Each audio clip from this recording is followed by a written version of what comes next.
Okay. Oh, do you have your phone on you? I do. Do you want to? Do you have? Is your phone what you have your alarm on?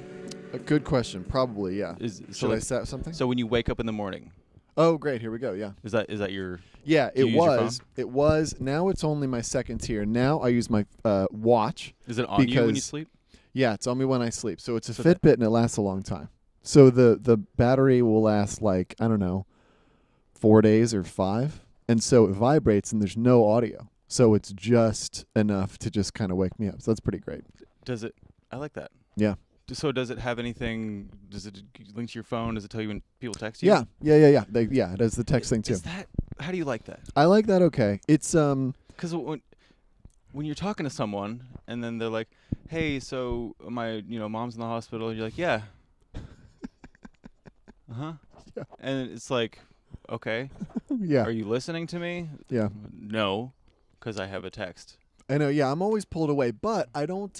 What if I were to pull a phone out of my pocket and be like, "One second." No, I was just checking what time it was. Right. That's right. Yeah. I'm just checking the time. Yeah, no big deal. I mean, the problem, right, isn't the checking. I think the problem is that your face changes, right? Like, because if you're like, yeah, exactly. Yeah. That's one thing I've noticed about Ty Boyce. Hmm. And I love it so much because he'll be like, he's always so busy and frantic and Right. everywhere, and I'm so excited to get him on this. Yeah. Because like, what does that even Oh look my like? God, I can't imagine. Yeah, so he's been talking to me, and he's like, hold on a second, and he makes this face that's just this oldest man face at a phone. And he texts, and he's like, okay, back to you, and I'm like, dude, I don't know what I was saying. Yeah, you've totally changed I the love tone. the face. But yeah, I'm the same kind of person. I'll hold my phone out here. I don't have bad eyesight. I'll just do it because I've seen people do that, Yeah.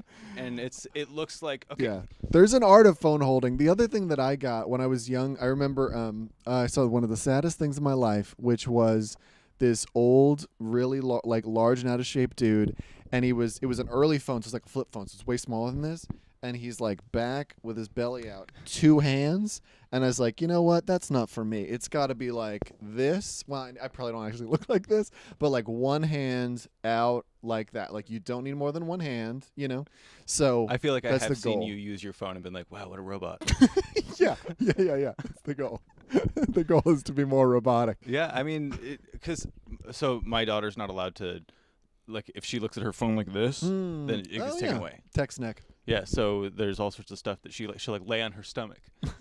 And like I look at her, and she's like on the couch, and her back is like this way, and her head is like, she's almost doing the opposite, which I don't care. Yeah, that's fine. Maybe it's better. Just don't do that thing where you get that hunch in your back, and your neck your head comes out of right here, and then you look like it's tough. It's an weird. epidemic. Yeah, it really is. Yeah, I know. It's like, well, and I've gotten physical therapy to try to improve my posture, and cool. so because I've had back stuff, and so. Sometimes they say up straight and actually your head should be slightly down, but I don't know how much. And I think either way, if you're looking down, you do hunch forward. It's tough. See, when I was young, my mom would always come through and she'd put her hand on my back, which was like, oh, okay, I'm doing this, and she'd touch me and I go, okay, and then she'd go, take a deep breath, roll your shoulders back, and then exhale. That's great. The And roll in the shoulders is great. It's like, okay. But then, I don't know.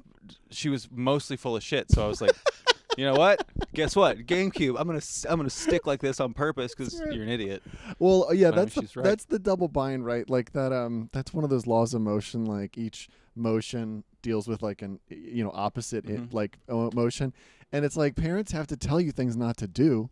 But you want to, this is like the dumbest thing ever. But it's true, right? Because I haven't been thinking about that. Like, how would I tell someone, I don't know. I always admire your firmness. I feel like when you tell your daughter stuff, it's like, this is how it is. Mm-hmm. And you don't always do that.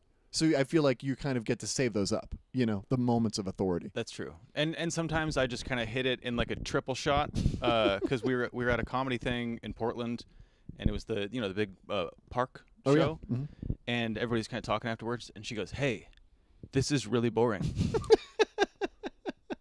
And I was like, okay. So, and then like 5 minutes later, she's like, can we go to the bathroom? It's like, yeah, okay. So we go to the bathroom, and I was like, here we go.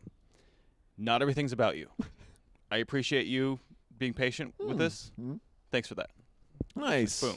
That's great. That's because then she doesn't have to go like, I didn't mean to make it about me. It's not what I'm trying to do. It's because she will immediately, before you're even done saying something, try to be like, no, that's not. I'm not trying to do that. Yeah. At mom's house, I get to just all sorts of like things that it's like, damn it, I was that. Yeah. Oh, I know that one. Okay, so, hello everybody, and thank you for joining us here on How Day You Do, the podcast and show about how does your day go? What do you do? So we just learned from Lars Soderlund here. Guess Lars Soderlund. Lars Soderlund's me. Hey, that you used to use your phone, right? But now you have a simple vibration wake up. Correct. That's right. Yeah, and actually, the question of waking up is interesting because, as somebody who's a professor and doesn't have like always a firm schedule except for the stuff I have to teach, lately I've been able to have some of those coveted days where I don't have an alarm, and I just kind of wake up.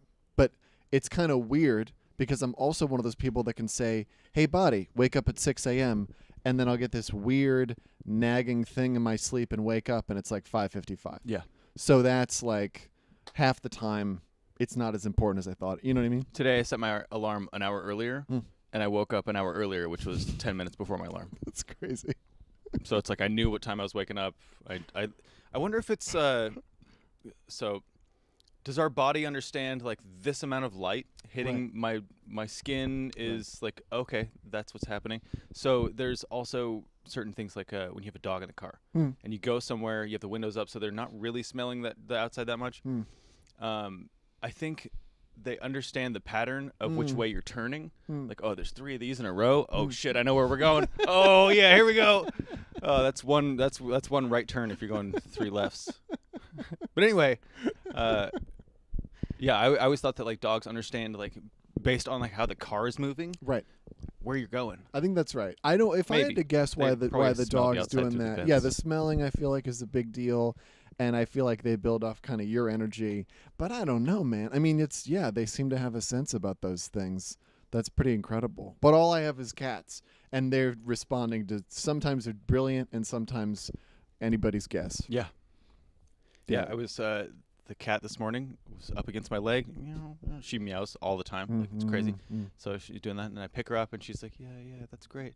And then just snap, just and just claw, and she just jumps backwards, and I'm like, "Oh, I gotta like pour her out of my hands." That's right. A lot of cats that were in Vietnam though, so they've got like they get the flashbacks. They have this whole. They took a lot of acid also, so they're seeing things we're not seeing. Yeah, it's cool.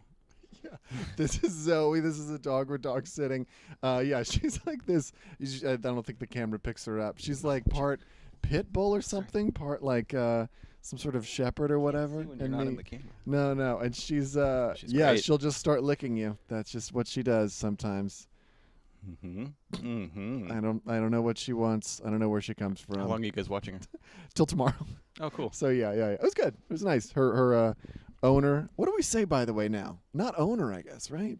Her sponsor. Doesn't it seem weird to say owner now? Yeah. The dog owner? You think it's still owner? Oh, because dogs have rights now? I guess. And you got to be sensitive to the dogs? Like how you talk about? Like, we wouldn't say that, like, we wouldn't say, like, Ben belongs to Emma, right? Isn't she, like... I would. Is it like, okay. It's a purchased thing. Yeah, that's right, I guess. You buy it. I mean, you so the whole thing about adopting a kid, right, yeah. You're paying money and you legally own it. I mean, yeah, sure, within the legal system it counts as something different. Like you're now the guardian. Yeah. Guardian might be the closest. Bought that kid. And what sucks is like, what if it's hard I'm to shopping for kids, and I'm picturing like a Toyota Tundra, and fucking I got a Ford Ranger. What the hell? That's right. This isn't my kind of car. I want. And I just said truck. I should have specified. And then it grows into a larger SUV, but you thought it would eventually become like a sedan. Yeah, that's frustrating. Yeah, it's the power steering goes out right away. Like, what do I do with this now? I can't talk him into this.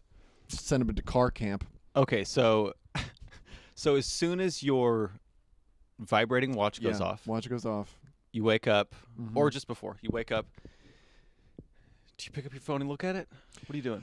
Yeah, that's my inclination is first? to do it, but grab it before you even sit up? Here's the thing about my life. I'm constantly everything. It's like the Etch-a-Sketch gets shaken every day, and it's like where do I go from here? I have no idea. So if I just followed, I hope none of your students are watching this. Even Professor Soderlund has no fucking clue? Oh, shit. Oh, dude, there's somebody tweeted out. It was like a professor at a major university last year. No, it was whichever one before COVID. And they go, hey, listen, I've been in school since I was 6. It's been 50 years. Earlier than that. Anyway, he's like, every year I think this is the year I get my shit together. And it hasn't happened for 50 years. So, yeah, that's about where I am. So it's always like, okay, what do I prioritize? What were you going to say? Sorry. Was there any backlash about that, or was it everybody saying like, "Thank you for being honest"? Yeah, no, that's pretty much it. Yeah. Good. Yeah, things we talked a little bit about how education is much more chill than it used to be, right? And like teachers are nicer, and it's actually a good time to be in school. And so, yeah, it was like that. Like that's just kind of it's not a big deal. It was like me saying I'm a stand-up comedian. Like when we were in school, teachers were more like Michael Scott from The Office. It's like, and he's like, oh, I'm a comedian. I'm like, oh, fuck yourself. But it took me until recently where I was like, oh no. I mean, I'm sure some students still think it was corny. I think it's a little corny that I do comedy and I'm a teacher. But I think there's not a stigma. It's like, oh, neat. Okay, you do that. Okay.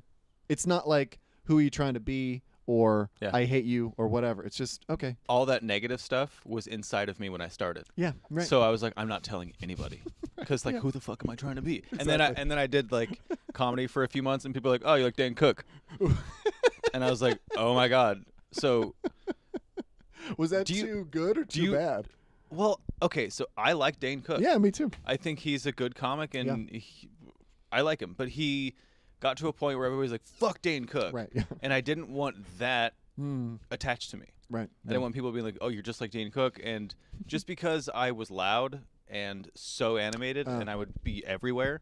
Right. And then I got that quite a few times. And then just because I was energetic. Yeah. So for like more than a year, I didn't move. I was just like... I did this, and I was because in my head, Dane Cook. Right. Hi, my name's Chad. Shit. Chad Cook Johnson, Dane. Yeah, dude. It's just the little things that people can say about stand-up that can like if you're really into it and you want to get somewhere with it, then everything weighs on you. Right. Like what? Oh shit! What am I doing wrong? Oh, I don't know if there's a bigger profession where you care exactly about what people think, and you totally don't want to do what people think. Like it's sort of. I need your approval in a way. I don't want it. What I don't want. Please don't give me advice. No advice. Because that'll actually hurt me. I want you to be happy. No, don't tell me how to make you happy. I got to figure it out on my own. And once I figure out one way, that's not enough. I got to figure out a new way. Don't tell me. It's so weird. Yeah. Teaching is different. Teaching, you could just kind of like, they're just like, just leave me alone. You're like, okay, I'm just going to leave you alone. So yeah, so for me, it's like every day is a little different. And I have things I want to accomplish, but when I start making the to-do list, which I sometimes get because it reduces my feelings of like the total surprise and fear of life. Yeah, same. It just goes on forever. And so I start making a list, and it's like, well, I'd really love to do 20 things. I might only get 10 done. It's like, dude, I'm going to do one, if that. Like, there's no way. So what I've gotten to now is I try to do the things. I won't go through my whole day. Obviously, there should be back and forth. So like, I did the first thing I want to do now is do this warm up like 8-minute body thing because I have this back pain and just in general, like if I do that, I'll be more happy during the day and I might be a little less likely to sit down. So like sit down like for hours and then hurt myself, that kind of thing. So that's like the goal. So that's what's the problem with your back. Yeah, like I think sitting makes it worse for sure. Okay. It's like a lower back thing, and then there's like the tight hamstring makes it worse, and then it leads to sciatica, and it's tough. Happens a lot with drivers. Yes, yeah, very common. Yeah, that's the thing, right? With I don't know if lower back is like or like back pain is an interesting thing, but there's like some studies where they were like, well, what's really wrong with most people's backs? What's actually going on? And so they gave a bunch of like back specialists like a bunch of backs, some healthy, some unhealthy. The doctors totally disagreed, like x-rays. They totally disagreed on which ones were healthy and which ones weren't. It had nothing to do with the pain people were experiencing. It was like it's totally a personal thing. You know, I think that's why a lot of people look at chiropractors and like snake oil. Yeah, Bullshit. Yeah. It's just like it's the Simpsons. Homer just pushing somebody onto a trash can. And they're like, God, I'm a chiropractor now. Yeah, chiropractors might be like therapists for your back. I mean, they think they're physical therapy, but it's like, okay, well, what's hurting now? Yeah. But so that's the thing. So that's what I realized recently. Get a pull-up bar and just hang from it. That's the only thing you need to do to have a back that doesn't hurt all the time. That's great. Here's the crazy thing, though. I had this back thing forever, and then I finally went to a physical therapist, and they're like, "Yeah, here's the stretches you do." So I was like, that did that for a few years. This is like a decade ago, and then I went back a few years later, and I'm like, the stretches aren't working anymore, and they're like, "Yeah, you're too loose." I was like, "What?" Oh, fuck. And then they're like, "Yeah, you got to do the stuff to like strengthen the muscles around the bones or like hold them in place." So that's what I'm doing now. So the first thing that occurs to me now when I sit up and like wake up is I have a time, like it's like a time bomb that like every second I'm not doing the warm up, I'm less likely to do it. Mm-hmm. And if something else gets in my way, it's just not going to happen. And that's like the central drama of my waking life now. My immediate waking. I mean, okay, that's not terrible. So, what is your if you are to roll out of bed, do you just go onto the floor right there? If I can go on the floor, I realize that's what I have to do. Yeah. And it starts with like a. That's a good idea because the floor's right there. The floor's right there. It's always right there. And even if it's uneven, even if it's like half carpeted, which is like uneven run down your back, it's still a worthwhile. Better than nothing. Yeah, better than nothing. That's what I noticed about any exercise, any sort of positive thing you can put into your body, or just activity or habit. It's better than nothing. No, that's exactly right. Yeah, it really is. Yeah. I mean, it's Anyway, so that's like the first thing. And I realize, like, if I had my perfect life is I roll out of bed, I do a warm up, I do yoga for like a while, and then I do a meditation for as long as I can. And if I did that, I'd be a normal person, and I would be like without that much pain, and I would be like responsive and available. All cylinders. And it would be it would be all cylinders. But the amount of willpower that would take, I wouldn't be able to do anything else for the rest of the day. It would be like my whole day just to be normal and like be able to maintain that and normal and undistracted. That would. Do you think if you achieved all the 1 hour of physical activity that it would take to have a normal day? Right. Do you think for the rest of the day you'd be like, okay, I did it. I have to stay normal. All day, and if you start slipping, you're like, "What's happening?" I did it though.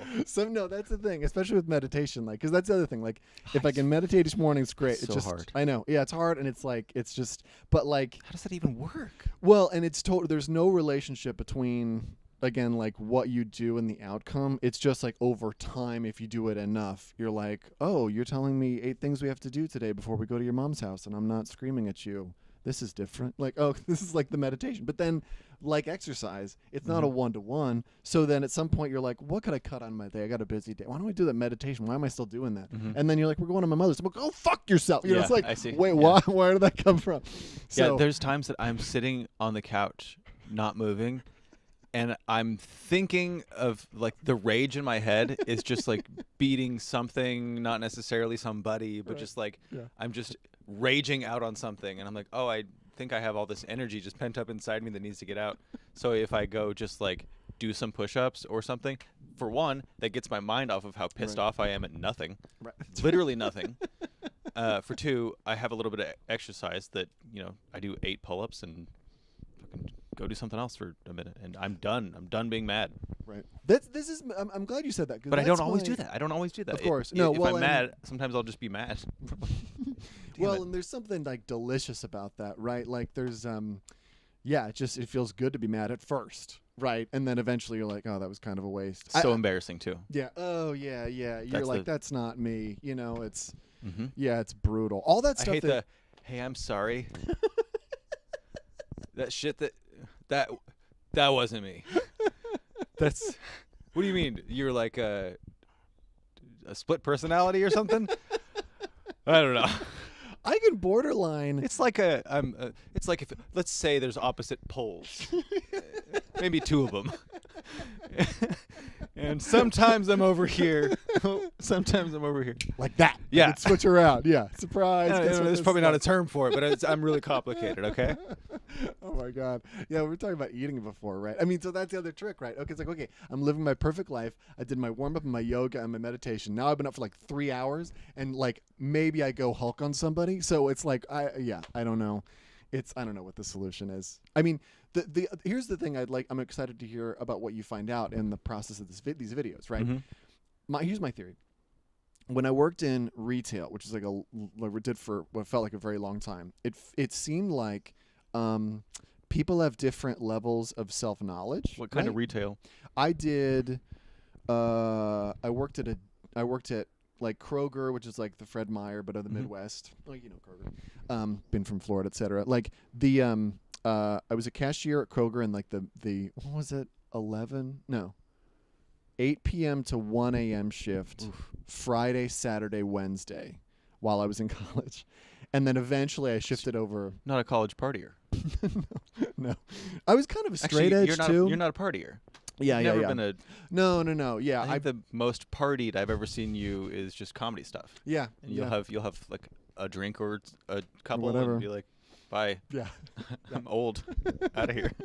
I don't know. I like the idea of it, and like oh yeah, me too. Occasionally, if everything is completely secure, right? Like if I'm not driving and I have people I like and everything's fine, like it's just like, yeah, go sick. But like that's something my wife doesn't get either. Like I'll be like, well, we could have like people stay over here because we have a house. And so we're like, oh, and then you just kind of like rage. And she's like, why would we do that? Why can't we have like pleasures in moderation? And then I was like, what? And so like, yeah I mean, that's I understand that. Yeah. So but anyway, so the thing I'll be excited to see what you find out in the series is, are people able to live their lives in a way that it like they get the like whatever emotional flush and physical routine that they need to not feel totally out of control and unhappy all day? Because I feel like that's what you see. Yeah, well, that's what I see in myself. There's a lot of this that I just think about, like what I want to do that day and what I end up doing that day is nearly not at all a matching list. Right. So it's like, okay, well, I would probably other people have that same thing. Yeah. No, it's a great question. And do people believe in self-improvement and all that stuff? Like, are people feeling like this is it? Do they believe in it, or do we care? Yeah, right.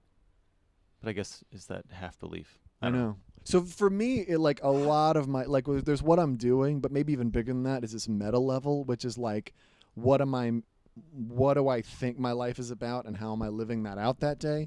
And then what have I recently read and believe and am like being influenced by that I should also obey? So it's like, there's like, what am I doing? What do I think I should be doing? What have I read that I should be doing? And those are always like swirling around together. Yeah, I just whenever I hear someone smart talk about anything, I'm just trying to like figure out what from what they say I can pull and be like, oh, that's a good idea. I'm gonna do that. Yeah, I like it when you hear somebody smart say something, and you're like, I'm never gonna be able to do that. You're just like, no, it's not. Yeah, all you have to do is just wake up in the morning and work out for 4 hours, and then you go to work, and then you come home, and everything's fine. That's right. Yeah. It's not that hard. That's the okay. I have a friend who's a huge Tim Ferriss fan. With the see the hardcore life hacks and stuff. Okay, like it's he wakes up and yells at the camera. Oh man! Get up! You better do something with your life. I don't even know. There's a lot of those guys that are like, it's 4:40 in the morning. What are you doing? I just jumped off a building. Tim Ferriss has some of that. I mean, he's just he wrote like the 4-Hour Work Week and the 4-Hour Body and the like all this other stuff. Okay. And like, so my friend bought me his book Tools of Titans, and that's just like interviews with people. But it's like it's all untouchable stuff. It's like, well, when I started taking essence of honey out of a bat, that's when I really started to feel good. And he's like, well, if you're interested in buying essence of honey out of a bat, there's some very reasonable supply. I was like, what? I'm never going to do this. If, I realized my life happened when I bought a sauna. I realized my life happened when I hung from my feet like a bat, and then I could just stretch out a lot of bat stuff, and I could just stretch out my spine. It's like, Jesus, dude. Like, yeah. Oh, interesting. They just eventually become vampires. Yeah, that's right. Yeah. When I started drinking human blood, that's when I really felt myself when I transform into a bat, and then I just. You're like, I'm never going to be able to accomplish that. No way. I gotta get a cape. I'm going to try to Dracula That's how they get you. up. That's how they get you for sure. I read this insane thing that I'm trying to pass on to people about Russian like internment camps where they didn't have enough money. It was like sort of the Russian version of concentration camps because shit was so bad there in World War II. It's not present day as far as I know. The women they were like, yeah, things were okay. We would just steal blood from the slaughterhouses we were forced to work in, and then we'd make that into omelets and eat it because you can make blood out of things you can make eggs from. Isn't that crazy?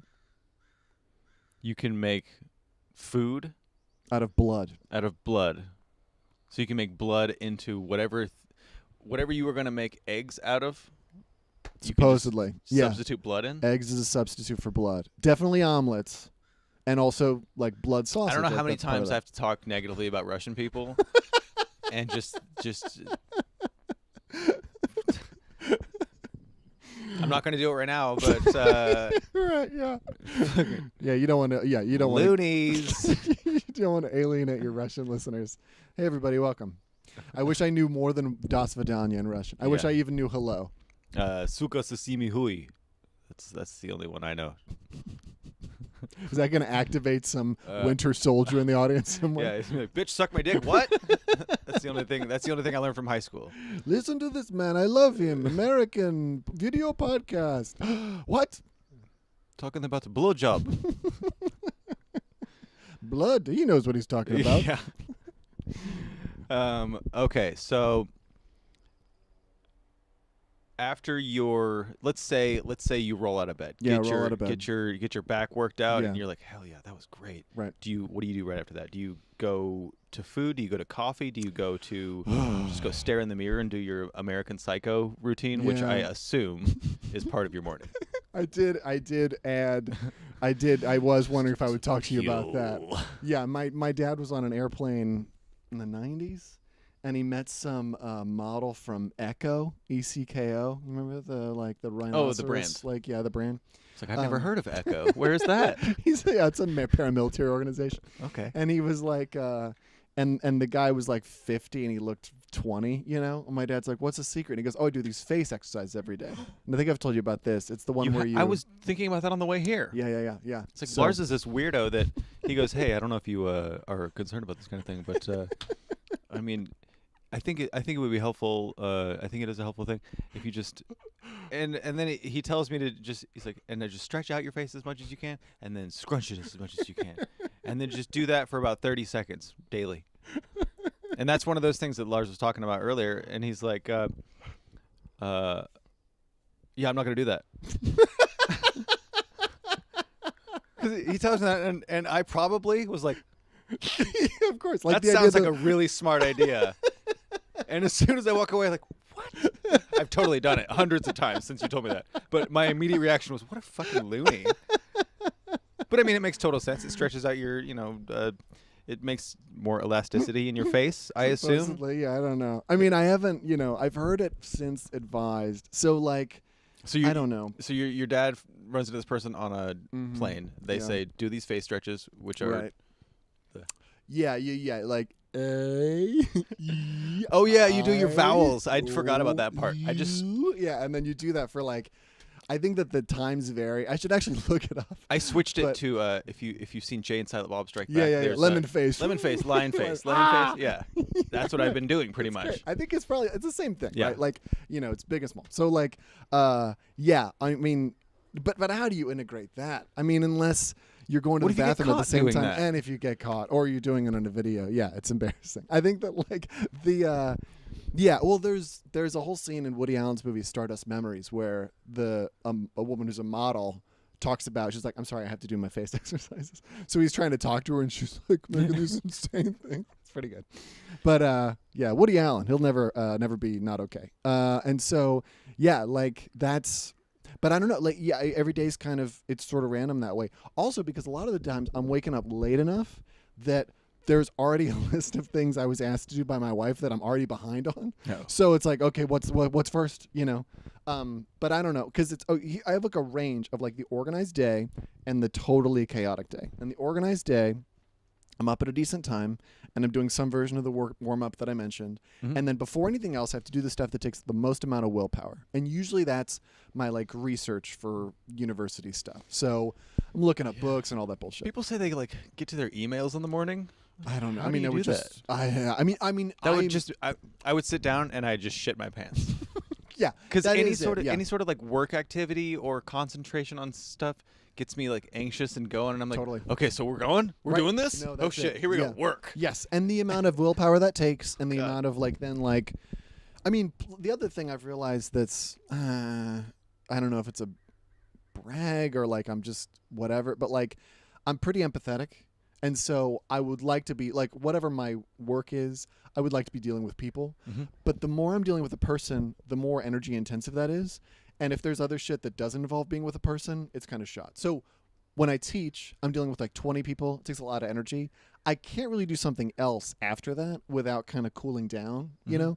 And so then I just got to like figure out that energy for the day. It's like the disc defrag. Yeah, exactly. Yeah. Well, comedy is the same thing, right? Yeah, you're kind of. I have that kind of in the opposite way of. I work in an area that is just like the worst people and place, and I get home and the things I've seen all day long. I'm like, okay, your life's flashing before your eyes. Yeah, like. Just try to erase that 2-year-old that almost got hit by a car that was in a diaper, and then you just saw someone snatch it and jump into a van, and then someone was running after the van going, and you're like, what was that? Okay. Pretend like it didn't happen. Yeah. Or just try to like, okay, well then what is my life happening right now?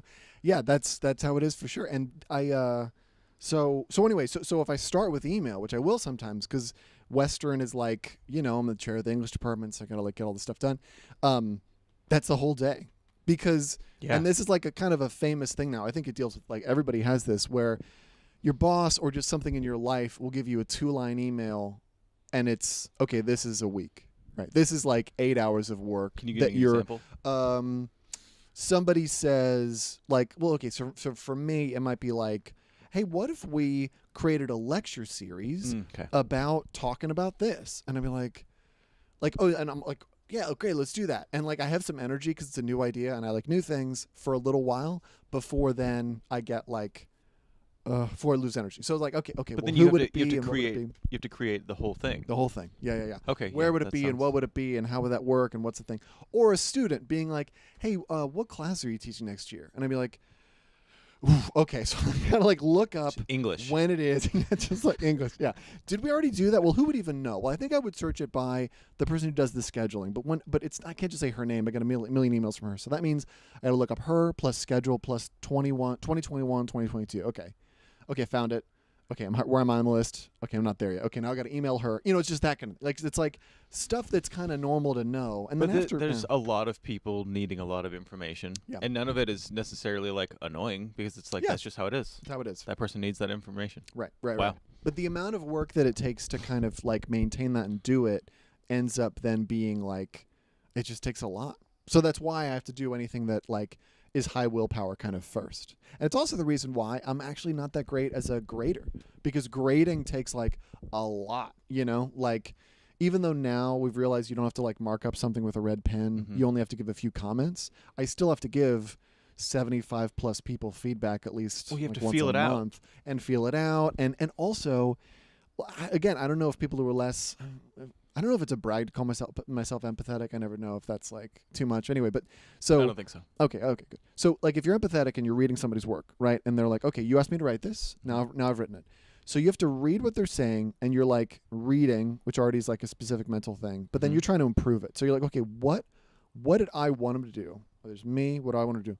What have they written? What did they want to write? Like, what do they think they're writing? Well, because you also know the person. And so I know the person. Their personality, and like what you know that they know, what you know that they want out of it. Yeah. So, for each one. Right, exactly. And bad teachers I can barely read my daughter's stuff for school. Just hers. And she's in 4th grade now. And she's really smart, from what I can hear. Yeah. It's just, nope.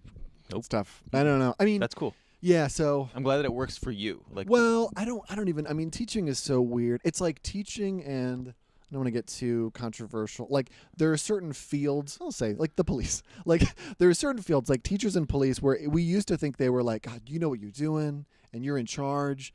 You know what you're doing. So if somebody says something bad about a teacher or a police officer, I don't believe it because you have a hard job. Everything's fine. Mm-hmm. And now we're starting to like see through. It's like we're all just people, you know. Like people make a lot of mistakes a lot. I wish that it wasn't so like as soon as you see someone fuck up, I mean, a lot of people fuck up or whatever. They're like, all cops. Okay.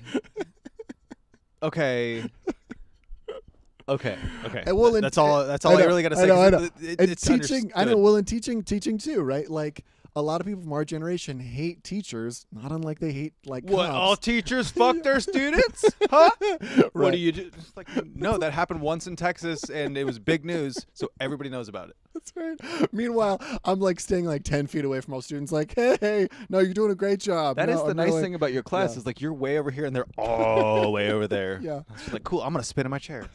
Well, and yeah. That's right. I do sometimes. I try to like get out like closer to them so they don't see me like being on TV. Yeah. I can't like throw erasers at them or whatever. But so yeah. So it's so anyway. So grading takes so much like mental energy. Mm-hmm. I'm kind of trying to avoid it anyway. But it's maybe the most important part of my job. But what is more important, like emails from people in charge saying to do things or work with students, whatever. Because here's the other crazy thing about... Yeah, because that's a hard thing to figure out. Here's the crazy thing about academia. Professors have to do three things. We have to do teaching, which is what you expect. Research, which is like our own, like what do you want to work... Like you have to like come up with an idea, find an audience for it, submit it to them, research, whatever, blah, blah. It's kind of what you might think of. It's what authors do. To some extent, it's what comedians do, except it's more formal in terms of making material and then producing it and hopefully people like it. But some comedians write. I forgot. Yeah. I was thinking about that thing you said the other day. What was that? It might have even been secondhand. It might have been Julian said that you said it anyway, but it was like you were watching somebody and they said something wild on stage and you turned to him and you were like, I always forget you could just make stuff up. Like, that's not the comedy we do, really. You know, so it's like, oh, yeah, you could just not tell the truth. I was talking to Zach about that just last night because I was talking to him about this and how it'd be fun to have him on because he's like, well, sometimes I have days where I don't do anything. I was like, that'd be great to talk to you about, like, what you slept in until 4. Right. And then you woke up and played a video game and went back to bed. Awesome. Great. Or just, whatever makes shit up. Because nobody really knows what Zach is like based on his comedy. Yeah. Right. Like, that's true. You can probably take a guess on me and on you. Yeah. But yeah. So I don't know. So for me, there's 3 things professors have to do. We have to teach, we have to do research, and we have to do service. And service is your boss or colleague asks you for something. Okay. And then whatever. Service, and periodically, you get like people ask you how you're people like judge how you're doing, either for like tenure, which is like to get a little bit more money and security, or just every year they're like, are you doing what you should be doing? Because we don't really trust teachers to be doing what they're doing anymore, which is for better or worse.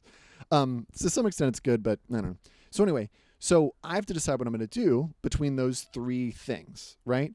And the thing people care about, like the thing people are watching me to do is research. Because if I'm not contributing to my field, then Western looks a little bit less prestigious, which is a little funny, but there is something there.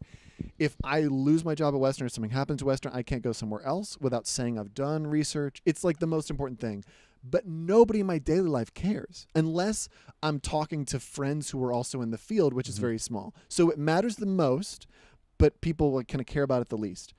Teaching matters less than that, although it matters a lot at Western because it's a teaching school. But I could kind of blow it off to do more research if I wanted, which would give me more personal, personal like gain. Except then I'd be out with like 20 plus students looking at me, disappointed because I haven't graded their thing in however long, and I got to deal with those humans. I won't get into trouble, probably, right? I could. It's my word against theirs, but it's a human They're thing. Lying. Every one of them. Well, most of them are nice, and a lot of them still have that old school, like, don't narc on a teacher. So it's like, okay, so that is like less rewarding, but more rewarding interpersonally. And then service, the stuff about like being on committees and stuff, nobody cares about, but it's your colleagues and your bosses. So you can't just not do it. And if they get mad at you and then shit goes down and like there's like, oh, you're going to be employed anymore, then you're really sunk. So what do you do? Like, so yeah, who do you? It's like you're juggling who you're proving it to. Right, exactly. Yeah. Me, them. Yeah. Well, the research is the only thing that matters. Except there was a study that was done like a decade ago, and they're like, yeah, most academic articles are not read by a single person. They're just never read. And the average one takes, I don't know, 100 hours. Like a lot. It's so crazy. But and then a lot of, that's why a lot of people like, anyway, whatever, real quick. That's why a lot of people are like, oh, academia, who cares? But like then, you don't want to get science wrong, Or and even for me, like in writing, like there's research that showed you don't just mark up a student's work with red pen. It actually hurts everybody. You just give them like 3 things to work on. That's enough. But you have to be careful, What's the thing behind the red pen thought? Why would that be important, or why is it not important? Why is it more of a negative thing to do red pen? Oh, yeah. So depends on the person. Is it just like it makes the way that it makes them feel? Yeah, basically. Like just the appearance of it, the first look of it, it's like, oh, I fucked up. Yeah, that's right. Okay. I don't know. I think that it must have been I remember when I was in college, I was like, there was this cute girl at a bank, and I was like, oh yeah, I'm an English major, and she goes, you read? And I was like, what? like yeah, I can't. What are we talking about? What you reading for? Yeah, old Bill Hicks bit. For sure. It was exactly that. And I was like, but then I realized, like, oh, a lot of people are not inclined to reading or writing, and so they're really on the bubble. If they're encouraged and said, oh, you're a pretty good writer, because most people are fine, even if they're like not great. You could become good or solid.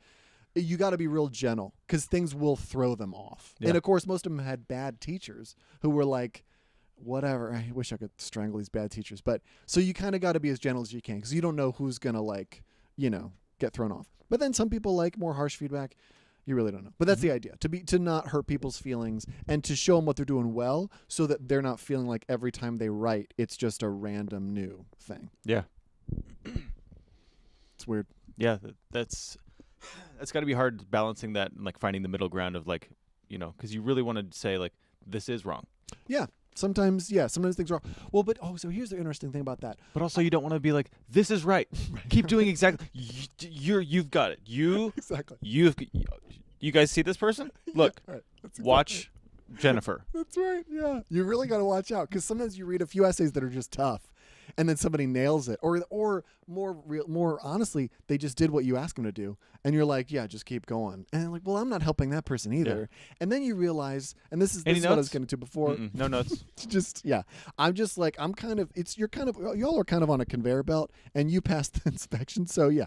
But so that doesn't really help. Yeah, so you gotta like how it feels, huh? No, yeah, it's tough. I mean, that's the thing when you give teachers too much work. Like that's the problem in high school, because that's all they can do. Like they can just, it's hard for them to differentiate between students. And a lot of the time, like the truth is, like writing style changes. It's exactly the same with comedy. Like if you were going to give somebody comedy feedback, first of all, it's hard, because you're like, I don't know, just keep doing it. Like you'll probably get better, right? And people will let you know if it sucks, And so like sometimes there's some audiences are nice, and some people don't care. And some comedy communities will just be like, hey, good job.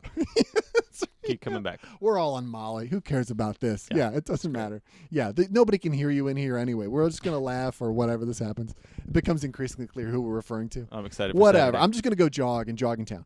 And so yeah, like I feel like so you don't, the only thing I think that becomes hard about grading is when you think you know exactly what students should have, and you punish them for not having that. I think that's a problem. Like old teachers are kind of this way. They're like, no, I get every student to do this. You're not doing it. You're the square peg trying to get in the round hole. I'm just going to hammer you down. That's like the danger, Yeah, I think I was a victim of that. Yeah. Because I was just kind of trying to write outside of whatever, and maybe come back, maybe. Yeah. But it's just like, I don't like following exactly what was the instruction. Mm-hmm. And so it's like that bores me. So if I can entertain myself while doing the thing, why is that? Here's what. Well, I don't know. I don't want to get too far from the day, but here's the thing I'd love to know that I've been thinking about lately, and that is, everybody's doing their own thing. So unless they're doing something actively bad like murder, although maybe even in that case, I don't know, get them to be in the proper channels of murder-friendly field. Yeah. Could you just encourage them to get better at that thing? You know what I mean? Just be like, yeah, I don't get it and I don't like it. But if you keep this way, keep doing this affirmatively, maybe that's better than somebody being like, stop it. You know what I mean? Like, stop. Like, but I don't know. As a parent, you might know that. Because, like, how would you balance that? In comedy, people can do a lot of different things. If it's annoying me, stop it. Yeah. Anything else, I don't give a fuck. I mean, some teachers, that's how it is. You know, it's like, no, it's not a grammatical rule, but it's my rule, so don't do it. You know, it's like, Jesus, okay. I don't know. I do think sometimes I'm preparing students for the real world. Or when I hear some of my colleagues doing things that are like a little harsh, I'm like, well, there are people like this in the world. So that's kind of, you know, also like, this is college. Yeah, that's right. Yeah. If you didn't want people to be like, hey, this is reality. This is the school you're paying money for. Right. Sorry. Yeah. Okay, so you get onto your computer, you handle all the like ultra willpower stuff. That's intense. Optimally. That's hardcore. Yeah.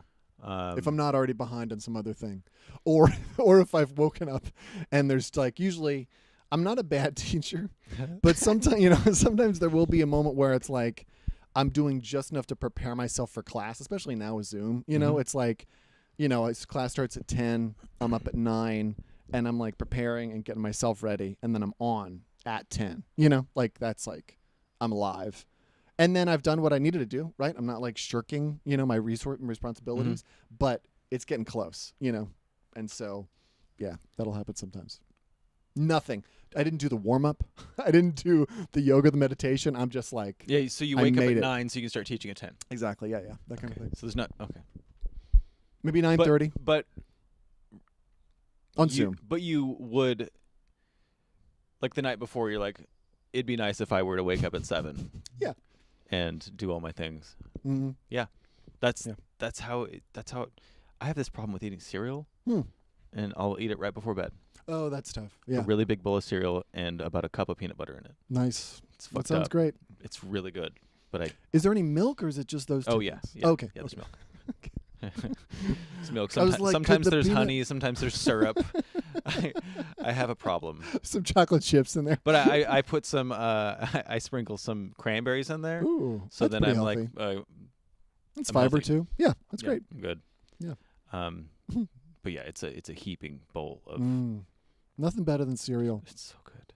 I've realized lately I've had this whole thing, like some stuff is like the idea of a life hack is stuff that makes your life easier, but I think sometimes things do hack us as humans. Like we've discovered things that are either irresistible or that they work so well it's unbelievable. And cereal's like one of them. It's just too delicious. Well, cereal, you know, it's like I started eating so much cereal after I stopped drinking, and so there's been times where I'm like sad. Because you have no energy at all? Because it's just like you eat it and expend it immediately? And I will like, I'll just be like upset about something, and I will feel myself with the same pit of despair in my stomach and chest go to the kitchen and make a bowl of cereal with the same tone that someone would pour like whiskey into a glass and be like, all right, tonight's the night that I'm just going to turn it all around. And I'm sadly eating my cereal. Like I know the whole time that I'm going to be upset after, but while I'm eating it, literally eyes closed. I do not open my eyes while I eat it. I'm just eating it, and Zach will come through and he'll like look at me for a second and be like, whoa. And when Zach Chappell walks by you and goes, whoa, you're fucking up a little bit. That's amazing. Or you're just surprising enough. Yeah. Oh my God. Yeah, this stuff drives you to the end of your rope. Yeah, that's a great idea. She's never coming back, dude. What's gonna happen to me now? Almost to the point Mom of was right. crying because I know that I'm hurting myself only in a way that like I don't look. like my appearance in the mirror. I feel fine in the morning. I feel great. I take a big dump. It's great. That's great. But because do you eat just like Fiber One? Like it's Honey Bunches of Oats. Oh, that's not bad for you. Yeah, I that's like the worst cereal I'll eat. Good for you. Just because I know what I will do. I'll just eat the most cereal. I've eaten the cereal I've eaten the most, one box in one sitting, which is to say I've eaten strawberries multiple times. That's great. Wait, with strawberry which? Honey Bunches of Oats with strawberries in it. Oh, that sounds great. Yeah, no, for me it's the frosted Cheerios. You could just those are so good. Eat it until you're dead. There's just no. You know they make frosted Honey Bunches of Oats. Wow, that's really I could see why you're trying to hold yourself back from that. Yeah. So like, I just make a lasagna of cereal. It's so good. Okay, so when do you eat? There's no pattern. Like, okay, my best, I'm gonna try to get back on this. Although anyway, it's I'll make a smoothie with frozen bananas, spinach, soy milk, and then whatever like protein and stuff add in. And then I feel like, okay, I had spinach, so I'm not a total piece of shit. Okay. And then I had some bananas. Like, it's not that bad and it tastes pretty good, and that'll like take me to lunch optimally. But I'm not like, when I'm off that, which is like now, my inclination is to make eggs, but I never have time. Mm-hmm. So then I'm just whatever's around. So it's tough. And if you have like raw spinach too much of it too often, it doesn't really agree with your stomach. So I just don't know. We were talking before the show about like just eating whatever's around. Mm-hmm. And that's great if what is around is kind of okay for you. But if you don't plan ahead and you're relying on whatever's around, it's tough. Yeah. So I don't know. I have frozen sausage that I get. It's like $6 for a bunch of little circles of it. Yeah, that's great. And so I get that. I have this egg cooker, the microwave egg cooker. It just shuts it. You put 2 eggs in it, and then you put it in for 30 seconds, and you shake it around a little bit. You put another 30 seconds. Brilliant. Perfectly cooked egg. The sausage takes a minute in the microwave, and then you just put cheese on a tortilla, and then put all that shit right on top of the cheese. Put a little bit of cheese on top of that. Wrap it up, and then you have a breakfast burrito. That's what I did this morning. That's great. Made it and ate it in 6 minutes. Wow. Yeah, I might have to do that. That sounds great. It's pretty good. Those little egg cookers in the microwave are just shut it. They work really well. That sounds dope. I think it was interesting. My mom came to visit recently, and I realized that that's so gross to cook it in the microwave. I'm like, it's just an egg. It's the same thing, except it doesn't have butter on it. Right? No, that's great. But the microwave takes all the nutrients out of it. What? No, it's sealed in plastic. It Chernobylifies it. You have radiation all on your body. Okay. You're just starting to like waste away on camera. I don't think that's true. You're like losing fingers. Yeah, I don't know. The microwave. Who knows? That's a great plan. It's nice to be able to have stuff like that. Yeah, so, it's good. Well, and also for a little while I was getting the breakfast burritos that you could just get a thing of 12 of them. Uh-huh. I don't like those. Yeah. Well, if it's too ready-made, like the less processed, the better, right? Mm-hmm. Supposedly. So, yeah, I don't know. So, yeah, it's hard to. Yeah, there isn't often a pattern. I'm lucky if I get into kind of a routine, which the smoothie's been the closest. Okay. But also, again, like not having a schedule and being kind of aimless. I've had whole periods where I'm like, well, I got to start the day. I got to make some eggs. And pretty soon I'm making this giant breakfast. And it's just like a weekday.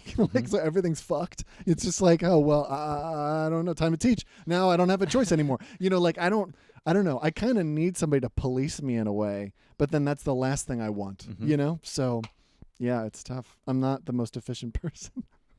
Yeah, that's something that I want, but I don't want. No, it's just someone to be like, hey, you should do this, and then I go, oh, okay. Right. Yeah. And then just every step of everything I do, like, hey, just do that. And I go, oh, cool. I don't have to figure it out. That'd be great.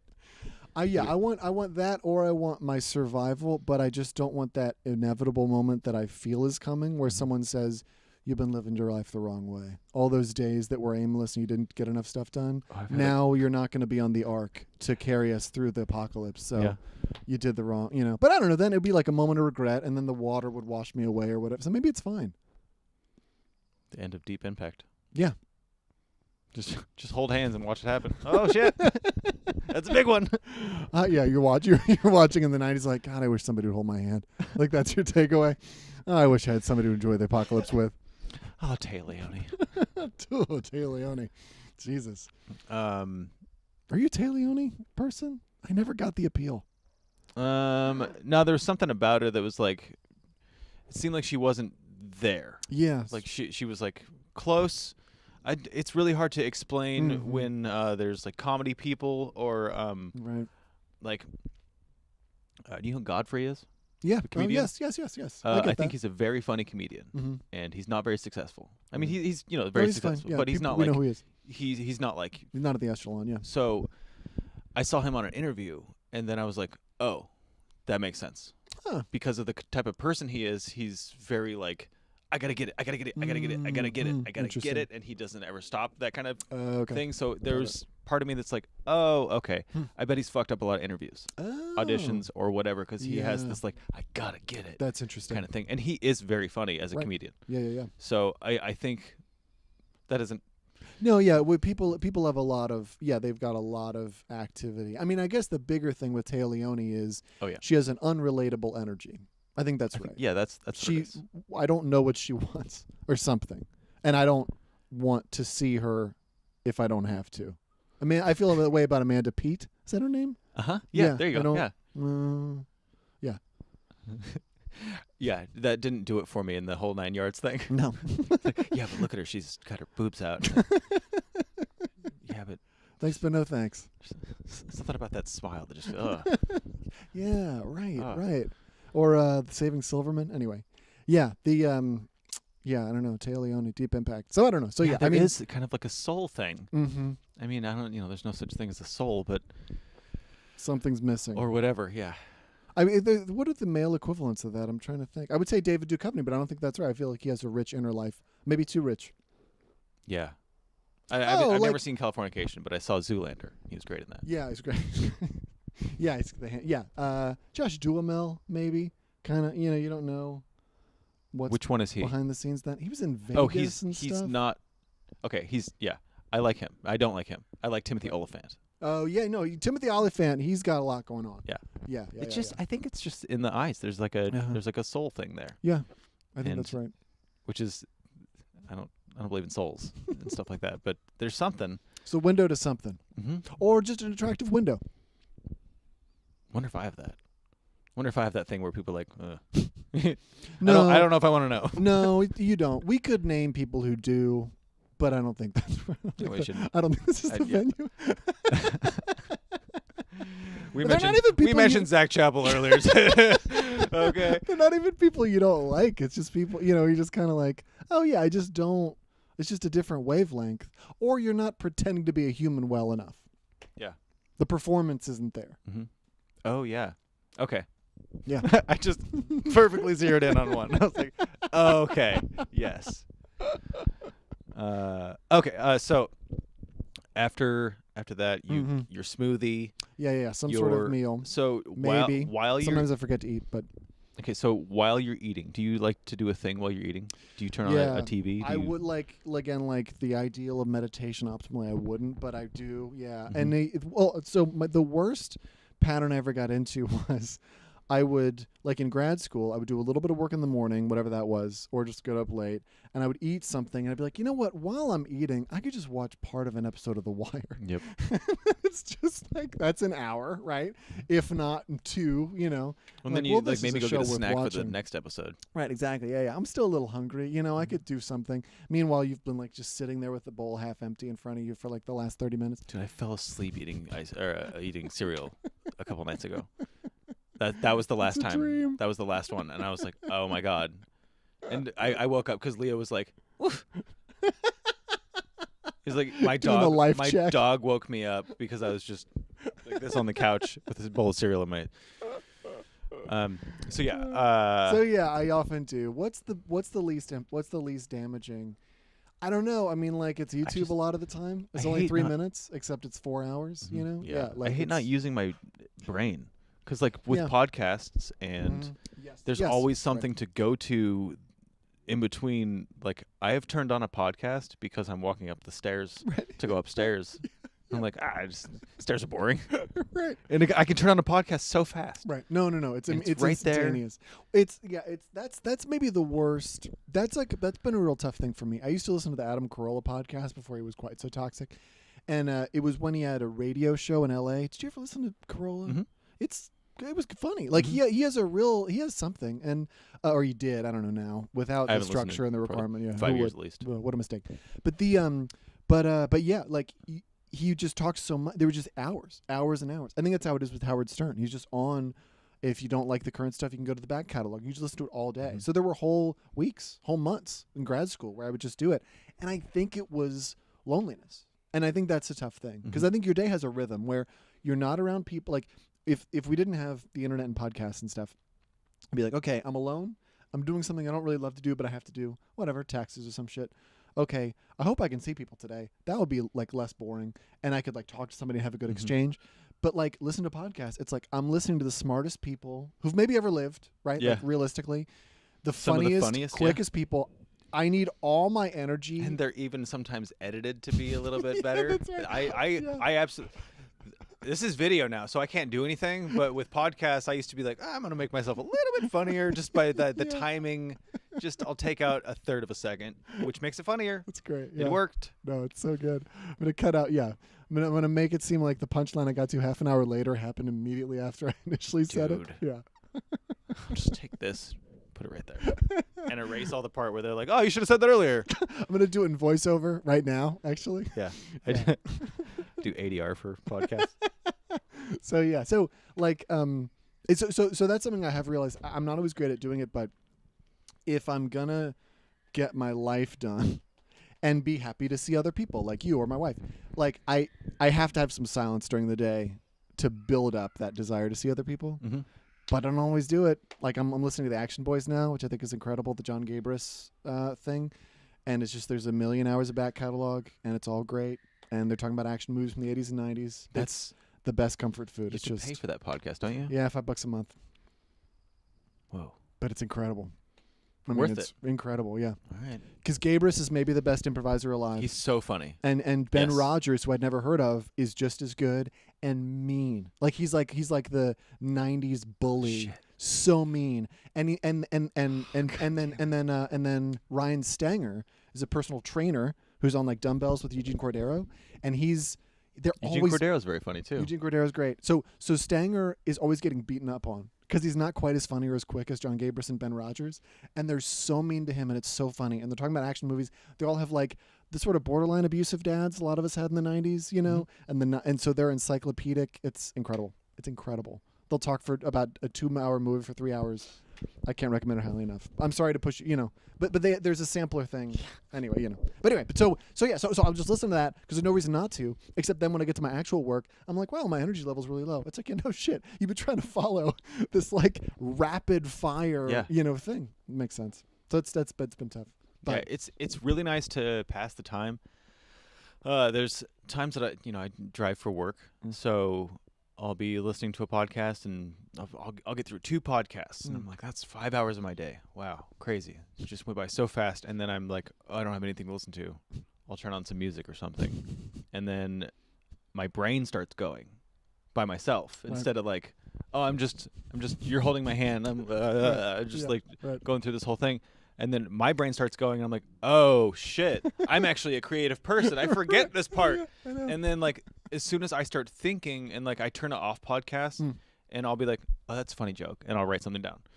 Oh, that's also, oh shit, why didn't I think that could go onto that other joke? Fuck. And then I'll just put some stuff down. And so that started happening to me like 10 years ago. That's probably about right.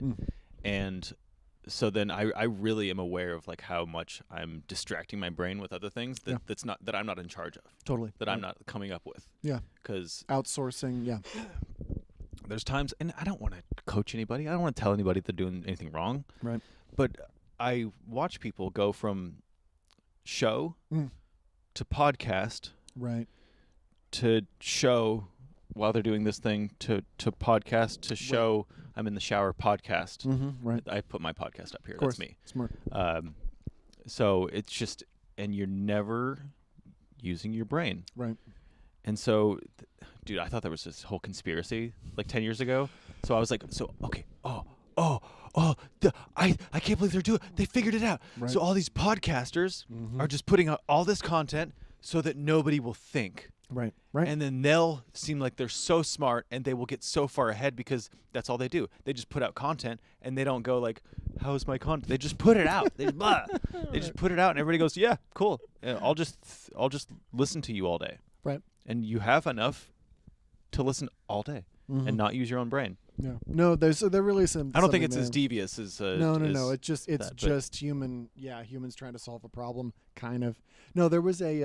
I remember in Germany there was some sort of a law that people couldn't play Snood in the 90s. This is an urban legend. I haven't checked up on this, but it was game, basically right? like so it was like it's like a bubble blast kind of game, like Brick Breaker in a way.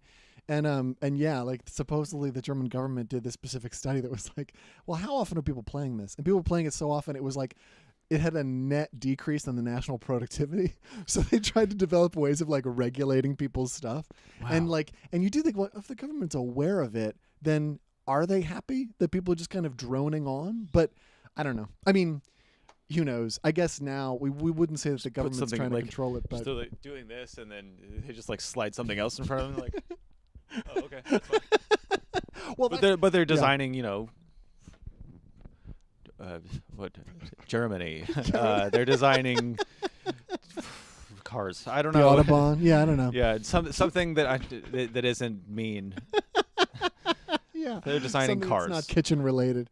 Yeah. The no, they. I mean, yeah. I mean, so like, the dark side of that, I guess, is like my grandfather, who was like a great dude, and in some ways remained a great dude, but at some point he got turned onto AM radio, right? And it was just like Rush Limbaugh, and then Hannity, and it was just like at a certain point, it's just whatever you listen to 12 hours a day. That's the same thing. Does have an impact. That's why Rogan works. Yeah, and I mean, also, I'm not going to come out and say like fuck Joe Rogan, right? Because I mean, I like Joe Rogan as a comic. I watch news radio. I was a fan since that, and then now it's crazy.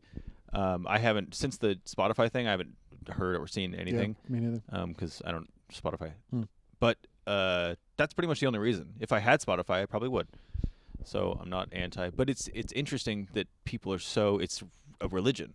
It's a third or however many political thing there are now. Oh yeah. It's the not red, blue, green. It's Rogan. Roganites. Yeah, that seems right. Yeah, I don't know. I mean, hey, intermittent fasting. Worked for me. It did. Yeah. If I don't eat my cereal, then I look in the mirror every morning and I go, "Damn, that works," because it does. It really does. But what you are doing is just starving yourself. So. So yeah, I don't know. I mean, I think like it'll be interesting to see what you find. Like how many people are. I mean, hypnotism is a helpful comparison, right? Yeah. Like, am I actually doing it, or am I kind of hypnotized? Yeah, that really is. If you listen that much, then it really does just change your thought patterns and you expect, the features of the podcast, and you want to hear that person. You get lonely without them. I mean, it's like a tough thing. The reason why I'm not going to go on this because I think a lot of people are bored by meditation, which I get, but the reason why meditation is basically as important as the back pain thing from the morning is because sitting in silence does have a way of decreasing or maybe increasing like the volume of the rest of the stuff. So whereas, like walking up the stairs is like boring without a podcast, like I find myself less bothered by that if I've already dealt with silence early in the day. And it's still probably not enough. Like I'm still interested in listening to a podcast, but it's a little bit better. So whatever I do, I'm a little more in it and I'm a little more quick at realizing that I'm totally not doing what I'm supposed to be doing, or not supposed to be, whatever. Productivity is such bullshit, but kind of that, where it's like, I'm just distracted. I'm just watching YouTube for 4 hours that started when I ate a snack and thought I could just click on a video, it's that kind of thing. Yeah. Podcasts are weird. Yeah. They're fucked up because I don't know. They can just really get in there and fuck with shit. Yeah. Like, so, Emma and I are together and we podcast. And have been doing the podcast for 4 years now, and she's like, I'm kind of busy. I don't have as much time, so I'll be on less. I was like, oh, okay.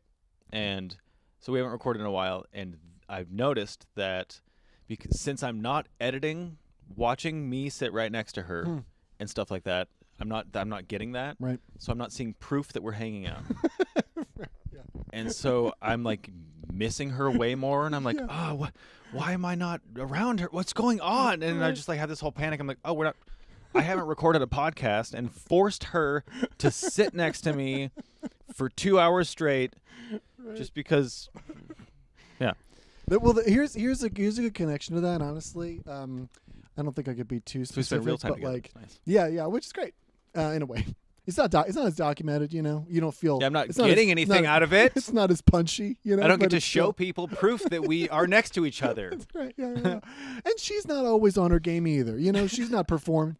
So yeah, the punchlines are coming a little slower. You know, sometimes you got to like stay with the premise before you get to the funny part. Anyway, I don't know. Obviously, but so here's the other side of that, which is interesting.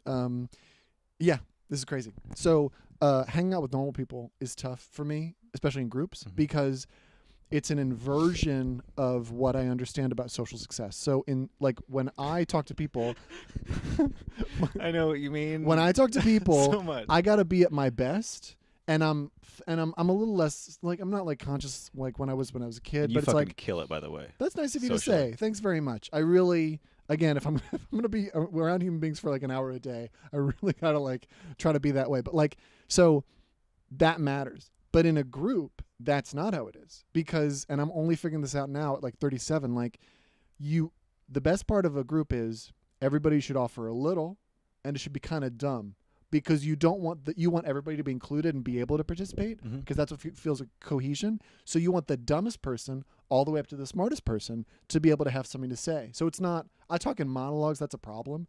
You want like people, to do that. But it's different and better when you're around comedians, because we're all pretty hardcore, and that's like a fun thing. What I used to have to do with normal groups of friends was isolate the people who I like the best, get them one-on-one, and that was great, because then we can have a real conversation. With comedians, a lot of us are only best in that comedic thing. So I've tried to separate some of us from the herd and hang out one by one, and I always enjoy it when we hang out and stuff. Yeah. But it's not quite as good. Like, we don't like the comedic group has a different dynamic and it's better as a group. You ever play hacky sack? I could, and I have a little, not recently. I mean, so if you're playing with one person, yeah, you drop it a lot more. Drop it a lot more. Right. Play with a lot of people. Comparison. Everybody can kind of just Right. Boop, that's right. Yeah. beep. And or you pretend sit, like you sit there forward. for you sit there for like a minute. Nothing happens, and then you go like, put it on my back. Yeah. Okay, now it's yours again. Yeah. I didn't have I leaned forward without anything funny to say. Like, oh shit. Uh oh. Yeah, that's how it is. But that's what Zach Chappell is the perfect person for that, because he'll just stand in a group and not say anything for a while, and then he will come out and he'll say one thing, and it's the funniest thing anybody's ever heard all night after a comedy show. And it's like, all right, well, fuck. You're building something together, right? I mean, that's really, how all conversations kind of are. But with comedians, it's great. But it's so weird to me. And like, everybody that's that's what I love about comedy, and that's what I am trying to like come around to embrace about comedy.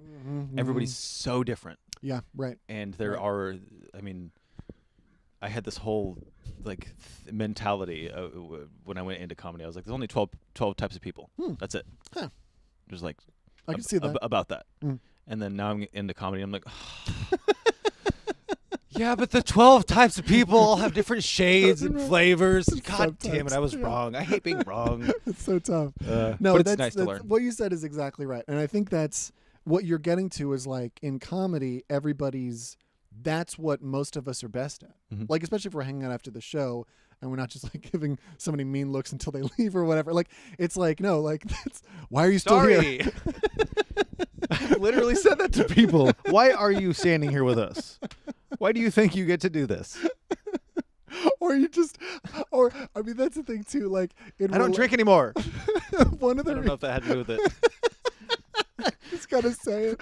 This is my drinking now, and you're a bad beer, is what you are. I'm throwing you out of the carton. You're out of the cooler, and you're just gonna go skunky very quickly.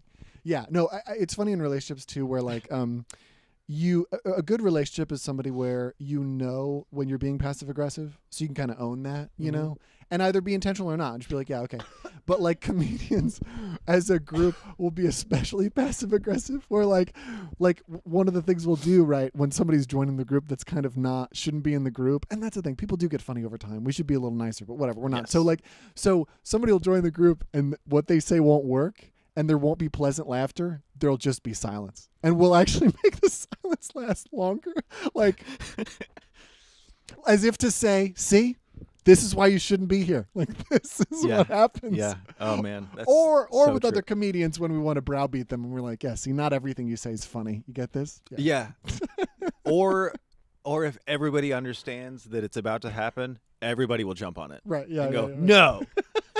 Jeff, no. It's so fun to, as soon as you hear Jeff start to say something, just kind of like, everybody feels it, right? Everybody feels like it's going to happen. And he says something, and he's like, no, Jeff, bad. And he's like, what the fuck did I do? And you're like, I don't know. But it's so fun. So fun for us to give you shit. That's great. It's so great. That's why bullying's so bad in comedy, because you can feel other people's discomfort, you know, and you're like, well, they're worried this is awkward. So guess what? It's gonna be, you know, like, yeah, your worst fears come true. I live in this though, dude. Okay, one last thing we'll go back to. But so I've always been kind of like a punk kid, and like just like, you know, I just want to go places and do things that people wouldn't do. I like to walk up to a store clerk and just fart as loud as I can while I'm talking to them. It makes me laugh so much. So I was with my daughter, and this stuff still jumps up, and like I have to do it. So I was with my daughter, and we were just like driving by. Oh no, we were at a stoplight, and I had my window down, and so did the lady over here. And I just looked left, and I told the lady, I just yelled at her. I go, "Hey, I can't stop farting!" And then I just and I went, and my daughter was like, "What? Adults can do this?" I'm like, yeah, I don't know. It's just like, I thought it'd be really funny to yell at that lady that I can't stop farting. Oh my god. Yeah, that punk energy is wild. I remember driving with my punk friend in college, whatever, like, and he was like, he was just screaming in his girlfriend's ear. He was like screaming the lyrics to this song, like out of love, but he didn't know how to express that love, you know? So he was just like, it's my life, you know, whatever, like, like, well, I know Bon Jovi. Yeah. Yeah, big Bon Jovi. He was a punk, right? When I said punk, I meant Bon Jovi. I hope that's clear. Yeah. God. Yeah, it's that if we were not in control of the energies we have, which is maybe the upshot of my experience. That's just how it is. Okay, so where did we leave off? Let's see. It was food, and then it was email. Oh yeah. Do you watch something while you're eating food? I think that was the last direct one. So how long does you said that holds you off until about lunchtime? So yeah. What time is your, you know, kind of smoothie sit down? Yeah. You said that varies. Yeah, it really varies. I mean, so you have like 3 different schedules, because like you have teaching schedule, right? You have days off schedule, and then you have summer schedule, which is still kind of work, right? Yeah. A little bit of work. Yeah, that's right. Yeah, and the and it's also different because I'll teach different times during the day, and I usually teach 3 classes. So that means probably I have 2 classes where I'm teaching 4 hours a day, which is pretty big drain, because 2 hours in front of 25 people is a lot, where you're kind of guiding them through. And then at least one, or like, and then probably 2 other days that are either 2 hours, or one day that's like 3 hours, and that's a lot. But sometimes that's at night. It's just crazy. It's just a weird schedule. It's better than retail, which I have a whole thing about, because retail, again, those schedules are tough sometimes. But so the schedule kind of varies. But basically, I'll sometimes forget to eat for a long time because I'll get called in to teach, which will activate my adrenaline. And so then hunger won't hit me till like the afternoon maybe. Dude, so that adrenaline of like, oh shit, I gotta do something. Yeah. Like even coming here, I was like, okay, yeah, I gotta go perform or whatever. Right, yeah. I don't know. Yeah. No, that's right. I mean, it's probably, I guess maybe there's like some evolutionary thing where you're like, I'm gonna have to kill Lars today. You know, like I don't know what's gonna happen if he comes at me. You know, like if he takes me to his house and turns out he's got some sex dungeon, might have to murder my friend Lars. I don't know. So yeah. Anyway, if you have time, I do have like a basement. I'm just kidding. Yeah, I don't know, the adrenaline of intersocial reaction. You know, that's why it's so weird when you talk to somebody and they're totally relaxed. You know, it's like, what's going on here? It's almost more unnerving, you know? Yeah. I have a hard time hiding the fact that I'm freaking out all the time. I had to stop a coworker yesterday. I mean, like, and I just had to say, hey, you're saying so many things. You're making me nervous because I'm backlogging my responses. Right. Yeah. So I don't know how to. Something for that and something for that. Yeah. And so I just told him that. And he just walked away from me. I was like, okay, sorry. I don't know what to say other than you're overloading me. Yeah, it's too much. Calm down. How about this? I mean, again, I know I'm part of this because I talk in monologues, but I remember I had a roommate in college. He was a close friend. And once a week, he would just kind of like post up on like the door. It was more comfortable than this. Imagine the door is there. He just kind of post up on my door and just talk about what's going on in his life. I think in retrospect, I think he was like hard on the spectrum, you know? And he was like, he would just be like, and this and this. And I would be like trying to get in edgewise. He'd be like, yeah, and also this and this other thing. It's like, it's a lot. With him, I was like, well, you know, I'm not even going to respond. Mm-hmm. But if you actually want to respond and then you don't know where to start and maybe they're expecting you to respond, I can see why. That's tough. That's a tough thing. Yeah. I don't know why I brought that up. No, but I mean, no, I think it's the interpersonal thing and the adrenaline charge you get. Yes. So yeah. So yeah, I mean, it just totally changes my day. And you know, yeah, it's like teaching is. I'm okay. So that's the other thing. And I mentioned the three parts, right? It's like research, which is like the most chill, but kind of like on the day-to-day basis, it's very hard to get myself to do it. Fortunately, I have collaborators that makes it easier. If I'm writing with someone, I don't want to disappoint them. But then, and then service and committee work, which people care about, and it's like person to person, and then teaching. But teaching is this crazy adrenaline rush that's like a 2-hour performance. Yeah. 12 times a week, and so it's like, that should almost be my whole job. The fact that it's doing comedy, that's nothing. It's I guess it's more personal. It's like here's my insides. Yeah, this is me instead of. Yeah, I still don't know. Well, okay, so it's different because you know how when you're performing for another person and you're like, I hope they think I'm normal, you know, or even I hope I'm convincing them of this thing, you know. It's persuasive, but it's not comedic. You don't need a reaction from them. You just need to be like, have them, see you. That's more what teaching is like. But it's with 25 people. Mm-hmm. So I'm scanning them to see when they're bored and when they need a break. And I'm trying to make sure everybody's included. But it's not comedy because I don't need to make them laugh so often. Right. Also, I will get the feeling, like one of my favorite things about comedy is, and it's not a perfect science, but it's when you're like, okay, do I have the crowd tonight? And it varies, but I feel like for me, it's like if I tell a joke early and get them to laugh, then I've kind of got them for like a while. They'll give me like a minute or two to like get a rhythm. And then, you still want to have stuff periodically. And if you really want to kill, you have to have the jokes be relatively dense, but they're kind of with you, you know? And if you get them early, you probably not. But if you lose them right away, so that dynamic is not really the same as teaching, because teaching, I start by asking everybody how they're doing. I'm just like, hey, how's everybody doing today? And at some point my wife was like, if my teacher asked me how I'm doing, that would be like an invasion of privacy. So now I say, okay, do you have any like music or movie recommendations, any life events, any slang you've been exposed to, which fewer and fewer students are taking me up on, unfortunately, but it's been interesting. So that's like, we're just kind of sharing and chatting. But also I'm in charge and I have to teach them stuff. I learned extra yesterday. Oh, that's good. Extra's good. Yeah, that's a really good one. I had no idea how it was being used now. Who turned you on to it? It was a podcast. Nice. But it was a younger lady on a podcast, and she was like, yeah, it was very extra. And they're like, extra? Yeah, it's a great... Oh, okay. Is that what the kids are saying? All right. It's a great descriptor. I have something called Firewatch in my classes, which is, are people still saying things are fire?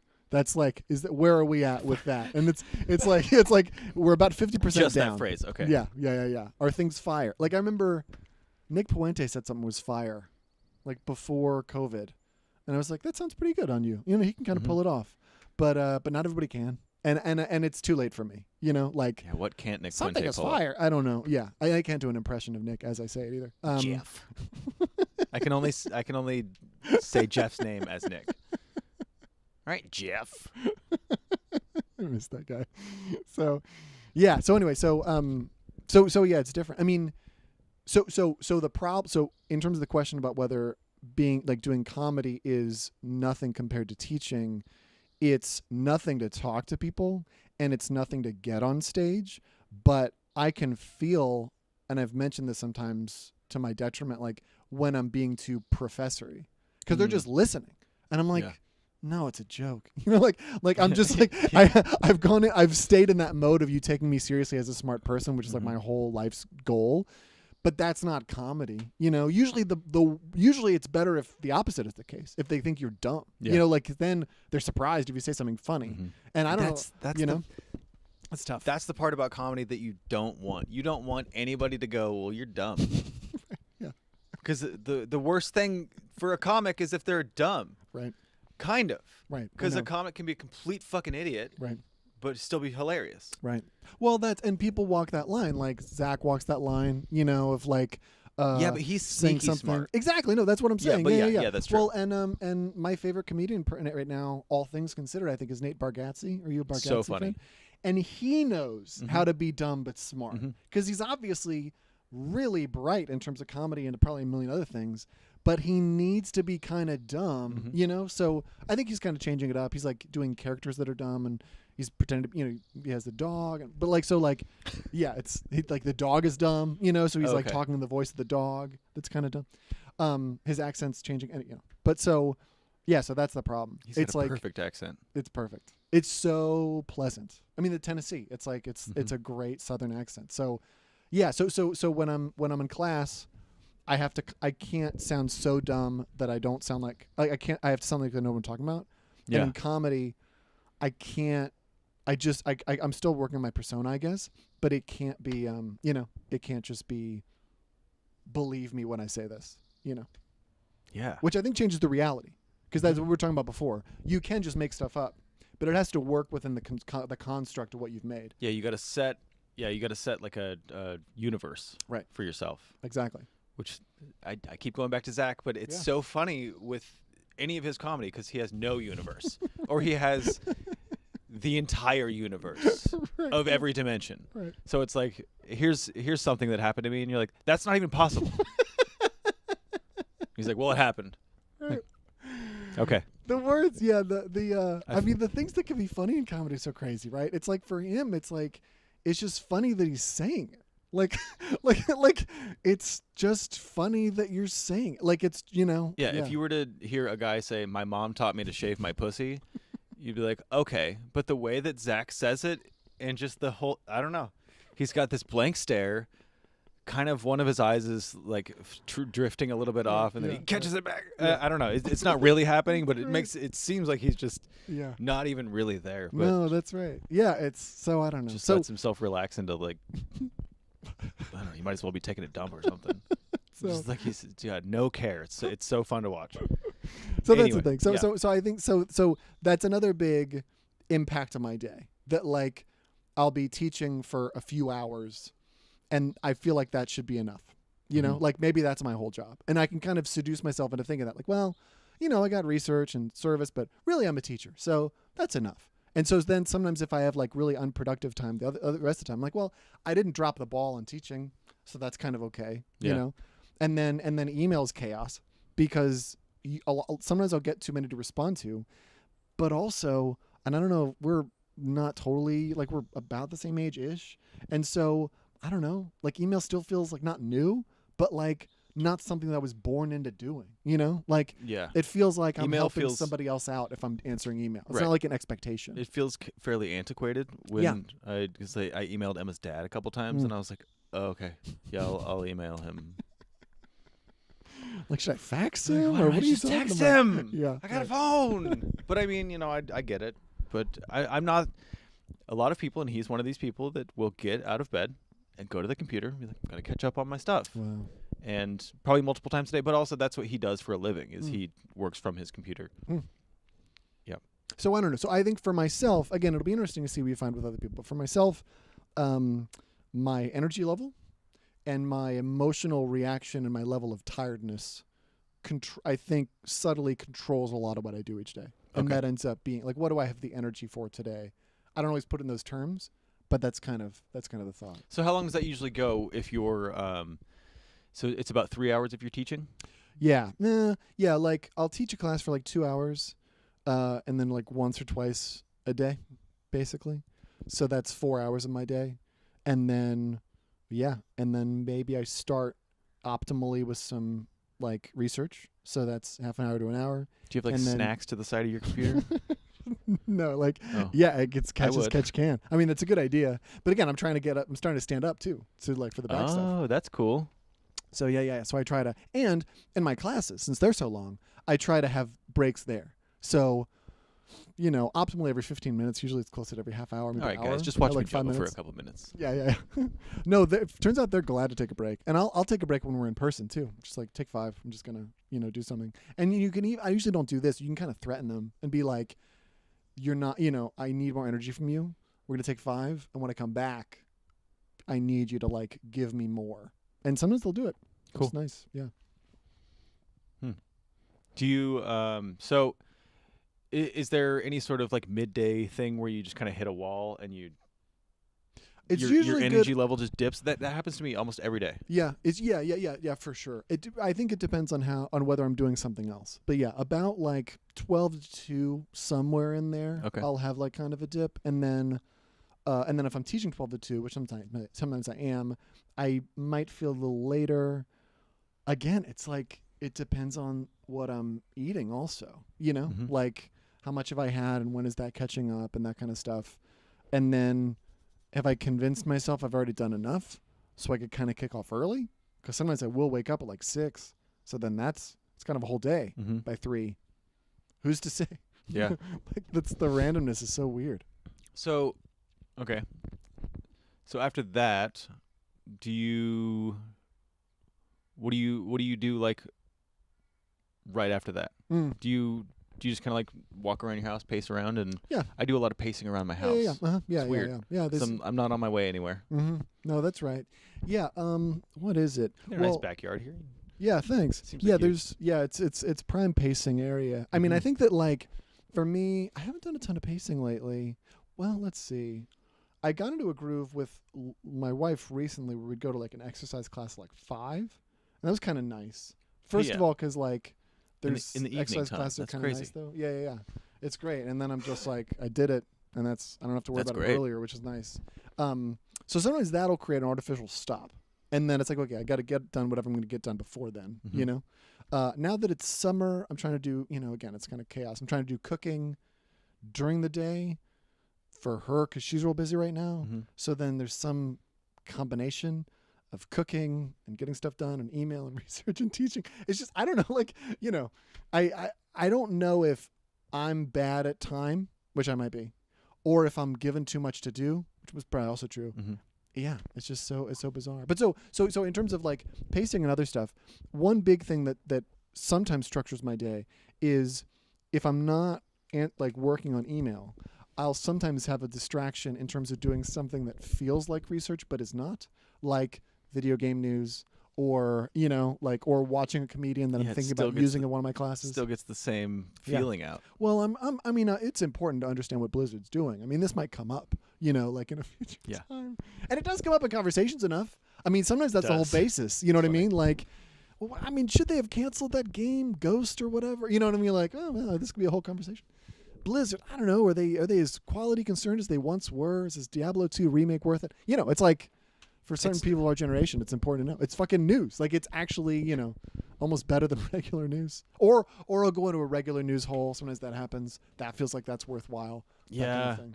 I do that, and then I try to, regurgitate something. I'm like, oh, did you hear about this? And someone's like, no, tell me about it. And I'm like, oh, that's what I just said. That's it. I think I read the headline.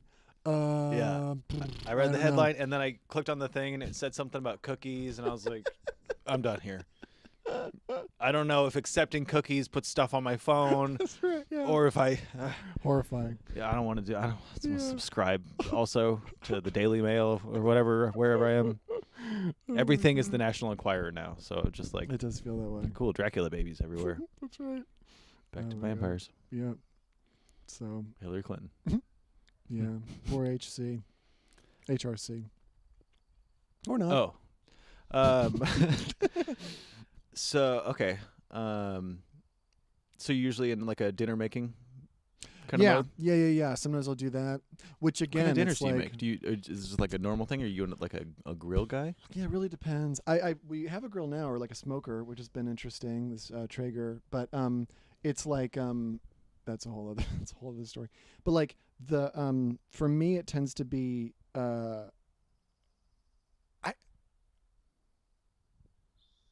I think, were we talking about this? Like, no, I was talking about my dad. Like, sometimes one of my issues, I've had to adopt the mantra, do the minimum. Because my minimum is still pretty solid. Yeah. And if I did the minimum, maybe I could get done the basics of what I need to do every day. Mm-hmm.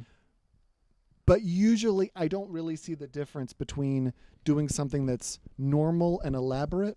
And I also don't see the difference between elaborate and really elaborate. Yeah. So if Laurel's like, make dinner, I'll be like, okay, well, I'll make like a roasted chicken, and I'll like cut up all this garlic, and I'll make a mousse. And she's like, wow, this is incredible. But like, I don't get why that's that much more intense than making a sandwich. Like, I really don't, because I don't have a good sense of time, you know? So that could take forever. So I've been making these kind of elaborate, like, New York Times meals. And some of them are pretty quick, so I try to focus on the ones that are not that bad. But, like, yeah, I'll make a lot, you know? I'll make, like, macaroni and cheese and smoked meat and, like, all this stuff because I just don't get time. Like, I don't have a really great conception of that. Well, and if you don't have to worry about it right now that much, then why would you? Summer's a little bit easier. Mm-hmm. I mean, I think I'm getting slightly better at having my instincts. Well, there's not like a little fucking also I don't have kid a kid around here going like, Ugh. Right, that's a big deal. Can I have some of that? When am I going to get fed? When can I eat? It's going to be another 8 hours, man. Dude, when she comes up to me and she goes, can I have food? I'm like, oh, yeah, I don't eat as much. Yeah, dude, it's in there.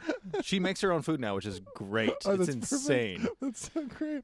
She made, from start to finish, the first time, completed a full macaroni and cheese. Wow. Stovetop, did the whole, like, boiling water, doing the whole thing. That's really great. I was in the shower. I was like, oh, God, if she fucks this up. Ooh. Yeah. You'd hear about it pretty quick, I think. Yeah, but still, it was scary. Great. But yeah, no. That's great. amazing. Yeah, so I don't know. So I think my mom and I both realized this recently. She's like 66 and I'm 37, and she was like, what if with the infinity number of things we could do, we started by doing the thing that we would be punished if we didn't do next. You know, like okay, my spouse is coming home from work. I told them that I would clean the floor. Well, I could do that, or I could play a video game, or I could read about the news, or I could deal with okay, what if first I cleaned the floor and then I did something else? Like, that's literally been a recent discovery in my life. Like, oh, you just do the most important thing. And I'm still like, I'll still be like, well, I could do something first. It's like, well, it might get lost, man. You got to like do it now. Right there, that's one of the things that I'm going to take. Okay, that. yeah. Just because, like, duh. Right, no. But also, I just realized I've never really thought about it like that. Right. In that specific way. So, yeah.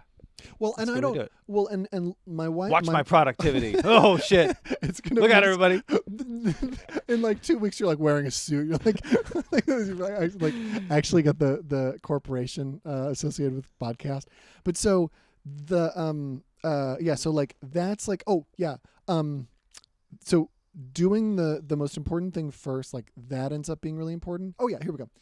My mom and I both have probably some version of ADHD, not sure what it is. And I don't want to downplay the official diagnosis. So I shouldn't say that, but I should only say that. It's like when people say, oh, I got OCD. I know. And I don't want to do that. So I should say, I'll just say my mom and I have attention issues that have fortunately for us, not risen to the level of challenge that we've had to be medicated for it. But it feels, we have like some sort of, it was helpful to know that attention is an issue because it has helped explain to us. We hyper-focus on one thing and then can't break away from it, or we're a little scattered. It kind of depends. But anyway, so the figuring out doing the important thing first, that's been great.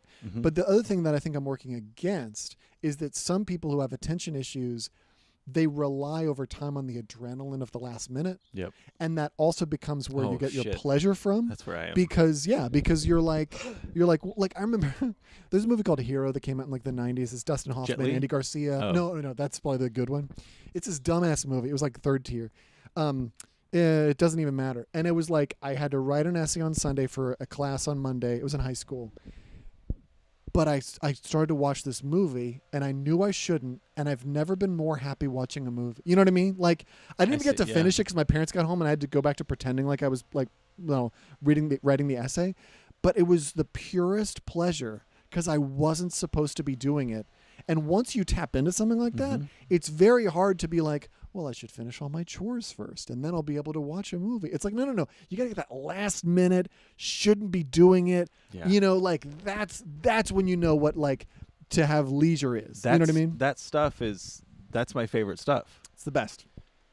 Watching a movie during the day. Holy shit. I try to not like live in that space. Like every time I'm in that space, I'm like, I hate it here. Right, But I push myself into that space constantly. Okay. Yeah. No, that's it. I mean, that's why comedy's late. You know what I mean? Because like a lot of comedy, it's like, no, we shouldn't be here. The crowd shouldn't be here. Your next day is shot. You know what I mean? Like those open mics that start at midnight. It's like no responsible person is on the stage or in the audience. I mean, I'm generalizing a little bit, but do you know what I mean? Like, anyway, but so long term, and again, I'm 37, so it's a little late, but it would be like, I'm wondering if I can get the foothold of doing the most important thing first.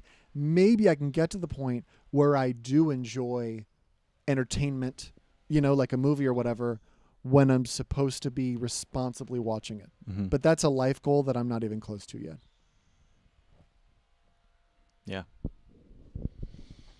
So that's heavy. That was like, you know, when like something hits and you're like, that was like a few flurries of just gut punches. Yeah, I mean, because it really does make sense because it's so simple, and like a lot of those thoughts. But it's stuff that I think it's simple enough to where that's almost avoided. Yeah, it's like, well, it can't just be that simple. Just handle stuff that makes sense and it's right in your face. Well, and here's the maybe the toughest thing is when you have some sort of a makeup. By the way, it would be we'll see what you end up doing with the series, but it would be interesting to talk to somebody who is real straight-laced, right? Like somebody who's maybe not in comedy, like who's just like, yeah, I woke up at this time and I get this time and this is like how it goes. Yeah. Because for me, like we were talking about, like, wouldn't that be great in a way if you had somebody guiding you through, telling you what to do at different points?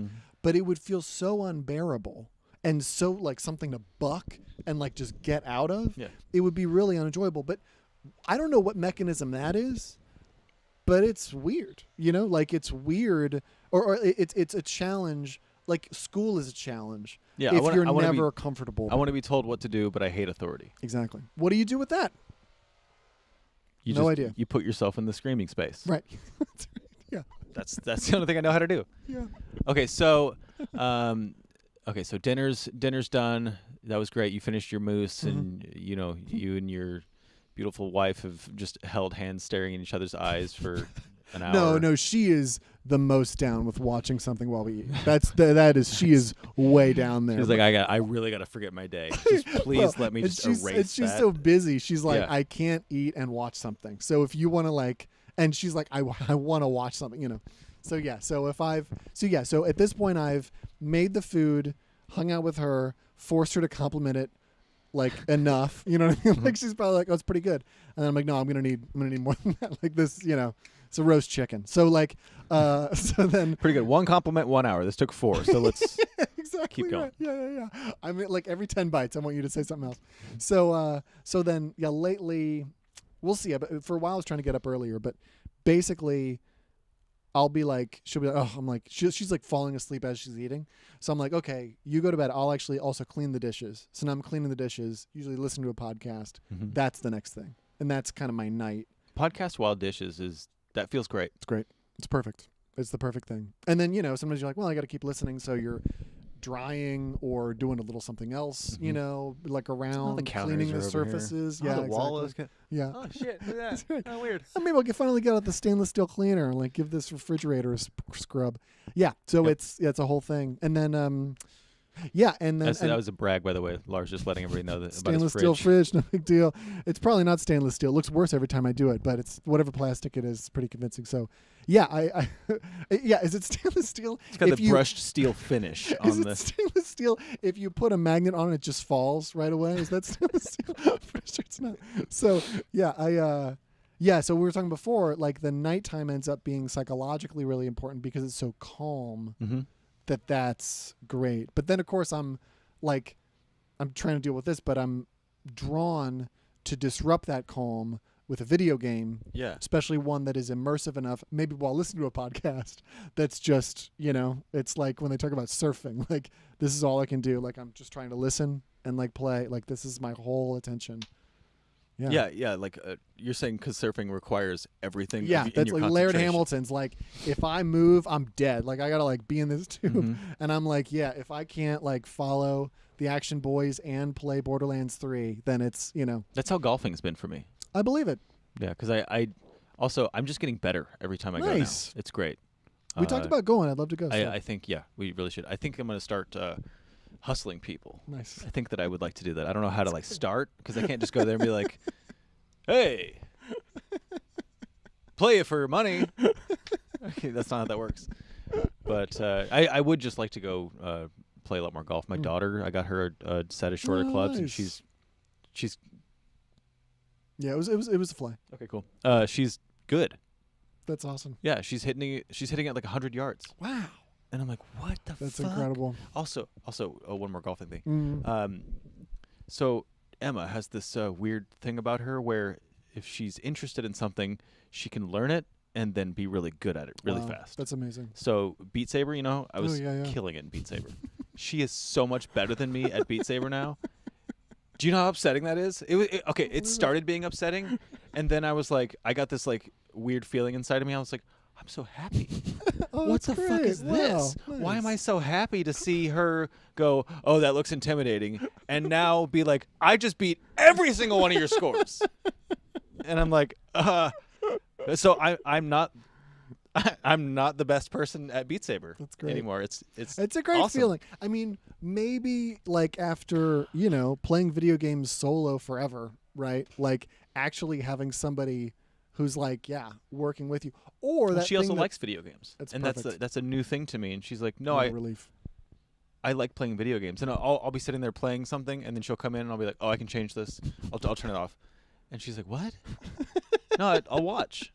I'm like, That's a miracle. it's a trick. What is this? I don't get it. That's so great. This is gonna come back later. She's gonna be like, "Will you fucking play video games?" Remember that? I watched you Nope. for hours. And you then- forced me. And then there's times that I watch her play video games for like hours. That's But great. it's Katamari, so I'm just like, "What the fuck are you doing? What is this crazy?" And she's just, this is a compulsion. I love so much having complete differences, and like that's another thing. People are different. It's nice. Yeah, it's chilling. Mm-hmm. It's chilling to realize that people are different, and then that means you probably can't forget about the importance of human life. Ooh, whoops. This is stupid. Okay, so your chill time kind of goes. I assume your wife goes to bed at a reasonable time, Reasonable time. and then you're up for a while. So do you take any sort of time? So she goes to bed. You're like, watch this. I'm gonna go put a bunch of colors and excitement and noises into my head. Right. And so after you're done with that, do you play games, or do you have that time until you are like nodding off? No, because I don't. I mean, well, if it's like 4 a.m., yeah. But that's the thing. Like lately, I have realized it's like with the. I guess it's the blue light. I don't know. Like the thing that just seems to keep me awake. Like, really, I can't. Yeah, I have to take like some melatonin or something to like get me down because I'll just play forever. Like I Have could you be up been till using 6. Have you been using those glasses? Do you do that? No. Or is that just kind of like yeah. No, seems like a good idea. That's right. Yeah, we did it that one time, and I was wearing the orange thing. I mean, they totally block the blue light, but they also make your whole life orange. So it's like, well, what's the point of a video game if it's like the color is Might the as whole well have thing? a bladder infection. Yeah. If anybody's had a bladder infection, they know about that. Oh, that's right. That's the right. pill that makes your piss so orange it stains everything. Just everything. The color orange is ruined to me now because anytime somebody even mentions orange, I'm like, ugh. I had an orange toilet once. Yeah, it's hard. I mean, so I don't know. So it's like, so it ends up being that. What is your routine as far as like just before you get into bed? I'm dealing with this right now. It's really unsatisfying. Here's the thing. I like the morning, so I can get up early. Mm-hmm. But if I get up early, that means either I have to, like, whoever I'm with, I have to be like, I gotta go to bed now. Goodbye. Which is like very alien to me. Mm-hmm. So that's hard. Laurel, my wife goes to bed early. I can go to bed with her, and that's actually kind of okay. Except the day's then very unsatisfying because it's like, okay, wait, I made dinner, and then we watched something, which is fine, like an hour or whatever, tiny amount of time, and then I cleaned up. Where was my Lars time? Yeah, exactly right. And then I'm just like, so then that's it. I cleaned the dishes and went to bed, and then got up in the morning so I could do my fucking back exercises and get work done. What is this? This isn't a life, Yeah. But then if I'm up, I'm like, oh, I'll just play a video game. It's like, wait, okay, I'm starting at 10. And I kind of do buy that thing now where they're like, yeah, the blue light will keep you up for about 2 hours. So I'm going at 10. I'm going to play 10 to 12. If I'm able to stop myself, maybe going to bed at 2.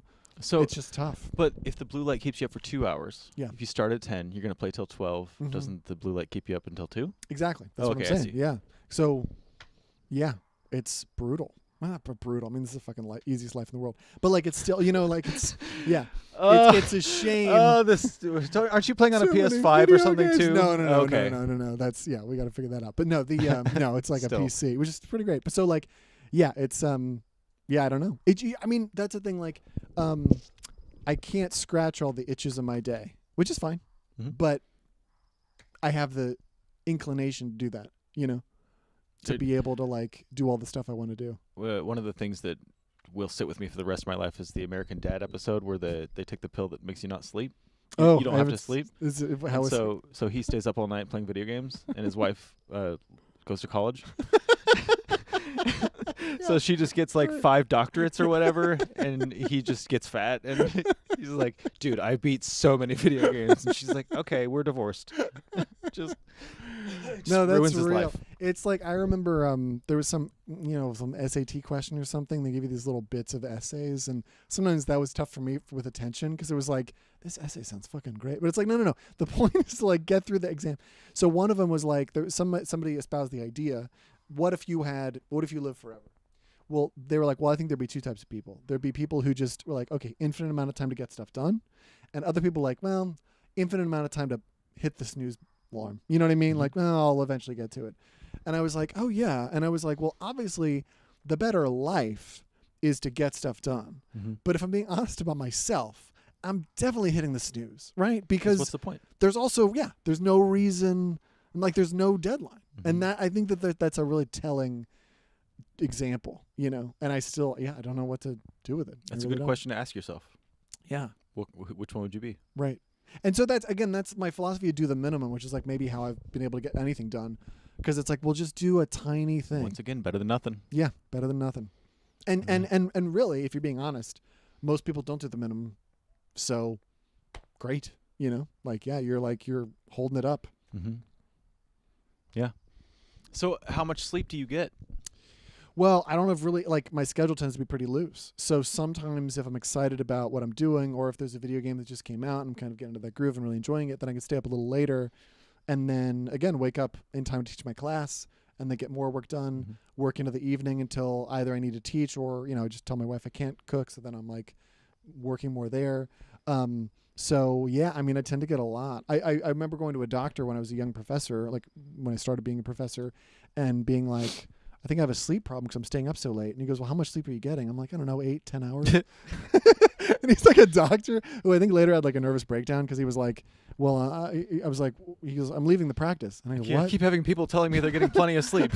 Yeah, he was like, I'm going to actually study with a country doctor. I think I'm going to learn a lot. I'm like, what the fuck? Like, it obviously seemed like something was going on. He wasn't telling me. You know what I mean? Like, who stops being a doctor to work with a country doctor? What's that mean? What are you talking about? I don't know. He was like, I'm just going to go off. Like, there's this rural area. I'm going to work with a specialist. Oh, like a I think it's yeehaw? going to be good for me. I think so. Okay. Yeah, like a yeehaw doctor. And so he's going to work with this yeehaw doctor. But yes, I remember like pretty vividly. I think he was just having some problem, and the yeehaw doctor was like a cover, you know. So I remember him being. I remember like, oh, I'm sleeping up, staying up late, whatever. He goes, how much sleep are you getting? I'm like, I don't know, 8, sometimes 10. And I feel like I remember him being like, like really that must upset. be nice, dude. Yeah, exactly. Like some people get a lot less than that. You know, like, oh, okay. Some people have to be up in the morning. I talked to my therapist about this. He's like, yeah, dude, I got to be here right now, so it's not okay, you know. So, yeah, so it ends up being all right. Or, as has happened recently, because now where I sleep, I get more sunlight. I actually kind of do get up early, and then sometimes it doesn't register that I'm staying up late. So it's like 4 hours, and that can happen for like a few weeks. Does that even hit you, really? It Like, does and it doesn't. If you get 4 hours, do you feel it? I think it takes. I take a hit to my willpower and my patience. Okay, yeah. Yeah, there's so, some yeah. mornings where I'm a little more sluggish, and I feel that, and I go, oh, yeah. Yeah. I stayed up last night. Right. Okay. Or a few nights ago and I'm still dealing with it. Or you get to bed at an early hour. Like I used to be like, oh, I'll go to bed at 8 or whatever. And then I'm still sleeping till like 8 in the morning. And I'll be like, oh, yeah, because I stayed up so late, you know, these previous days, that kind of thing. So I sleep so insanely regularly and heavily and normally nice. now that I don't drink. Oh, yeah, I could see that. It's so weird because, like, I would just wake up and I'd wake up in the middle of the night and get up. Wow. And be like, oh, I don't know. I don't know what's going on. I one time got up, out of bed, went pee, and then luckily Zach wasn't home because I got in his bed and went to sleep. I had no idea. And like Emma was over and she was like, she peeked in there and she's like, what are you doing? And I was like, I don't know. Oh, I used to drink so much. How long have you been roommates with Zach? It's been a long time, I guess. Yeah, 3 years. Oh, wow. Like that. That's not bad. Nice. Yeah. I bet it's been more than that. Only 3? No, because you've been in your current residence since before the pandemic, right? No, it's been this August. year. Oh, okay. Time. Yeah, August. Not good at time. And then, oh yeah, it was like 2 years before that, so almost 3 years. Okay. Maybe. Oh yes. No, you're right. You would know because of the right. Okay. Yeah, never mind. Something like that. It was a house fire. Right. Yeah. No, I was like, yeah, I'm not gonna know more than Chad about the timeline of his living situation. Also, that whole bounce around area was the most I've ever drank. So it's just like, I remember walking home through the Capitol Park and just looking down. And I was pissing my pants. I was like, okay. Were you having grand thoughts about the Capitol or anything, or were you just kind of? I was just on my way home. Dead-eyed. I was just on my way to a toilet, and I was like, I don't think I can hold. Nope. Wait, the Capitol definitely Park, cannot. like the Capitol Mall? Oh, maybe that's what it's called. You know where the Capitol is? Yeah. You know that big park that Where has were the, you? the weird Yeah, the sculpture. Yeah. Wait, Looks where like were you this. coming from? downtown. Okay. So wait. I for like Oh yes, 3 yes, months yes, yes. You were I living, slept right. on my ex-wife's couch. Oh, okay. So you were going. So I was east? walking to her. Yes. Okay, got it. Yeah, I was so like, just yeah, why are you walking through going? there. Yeah, I thought Just pissing my shorts. It was nice because I just kind of like did one of these and it moved it and just was. I started pissing in my shorts. I saw it and I was like, oh no. Yeah, I saw it. I didn't feel it. I saw it. That's the bad part. So then I moved the shorts. They just, you pull and you just do the whole thing. Like, that's great. I understand how that's That's nice job, nice. women. That's a great move there. Pull it to the side. We saw somebody doing that in Portland this weekend with my parents. Yeah. Oh, that was a guy though. He just like dropped trow. Oh, and he peed out of his vagina? Close. Yeah. It looked. I thought so. Yeah. And then, yeah, public nakedness in Oregon's really out of control. Well, I've only seen a few. That was a fun thing that in a conversation because Emma was talking and somebody was talking about like a gynecologist and Emma, the most woke person that we know pretty much, She goes, yeah, but it was a lady. And then somebody in Portland goes, men can have vaginas too. And you just see Emma go like, okay, I know. Come on. Really? Get me on a technicality. Because it really was like we're going to stop this conversation just so I can sneeze Portland on you real quick. Right. Oh my God. Yeah. Yeah. The question of whether to say something when something like that comes up. Yeah. That's managed to like a greater or lesser extent by, yeah, that's a tough call. The bravery of Portland. Is that what it is? Well, Lars, thank you very much for being on here with me. How day you do? That is how day Lars do.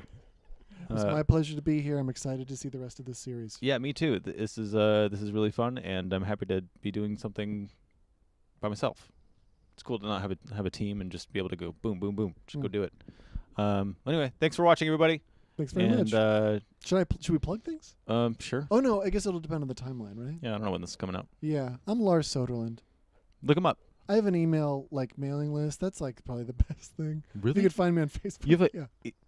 It's not great, I'll forget, oh, I got to do that, and then it's the day before. Hey, come out to my show tomorrow. Don't forget, that kind of thing. But yeah, it's been okay. Wow, you have an email mailing list. So if somebody, I don't know how people find me. I have no. I know, but if someone wants to get on your email mailing list, how can they do that? Oh yeah, okay. So my email. Okay. My email is lars@soderlund.com. LARS@SODERLUND.com. How'd you do that?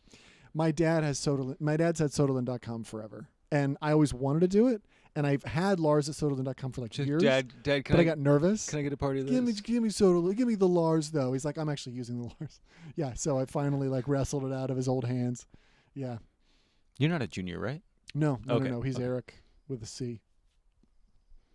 Cool. Well, so email Lars@Soderlund.com. That's right. Yeah. So email link him. in the description below. Get on your email machine, and then send him an email. Yeah, and just you're already on the podcast. Okay. Yeah. Anyway, bye everybody. Thank you. Nailing it.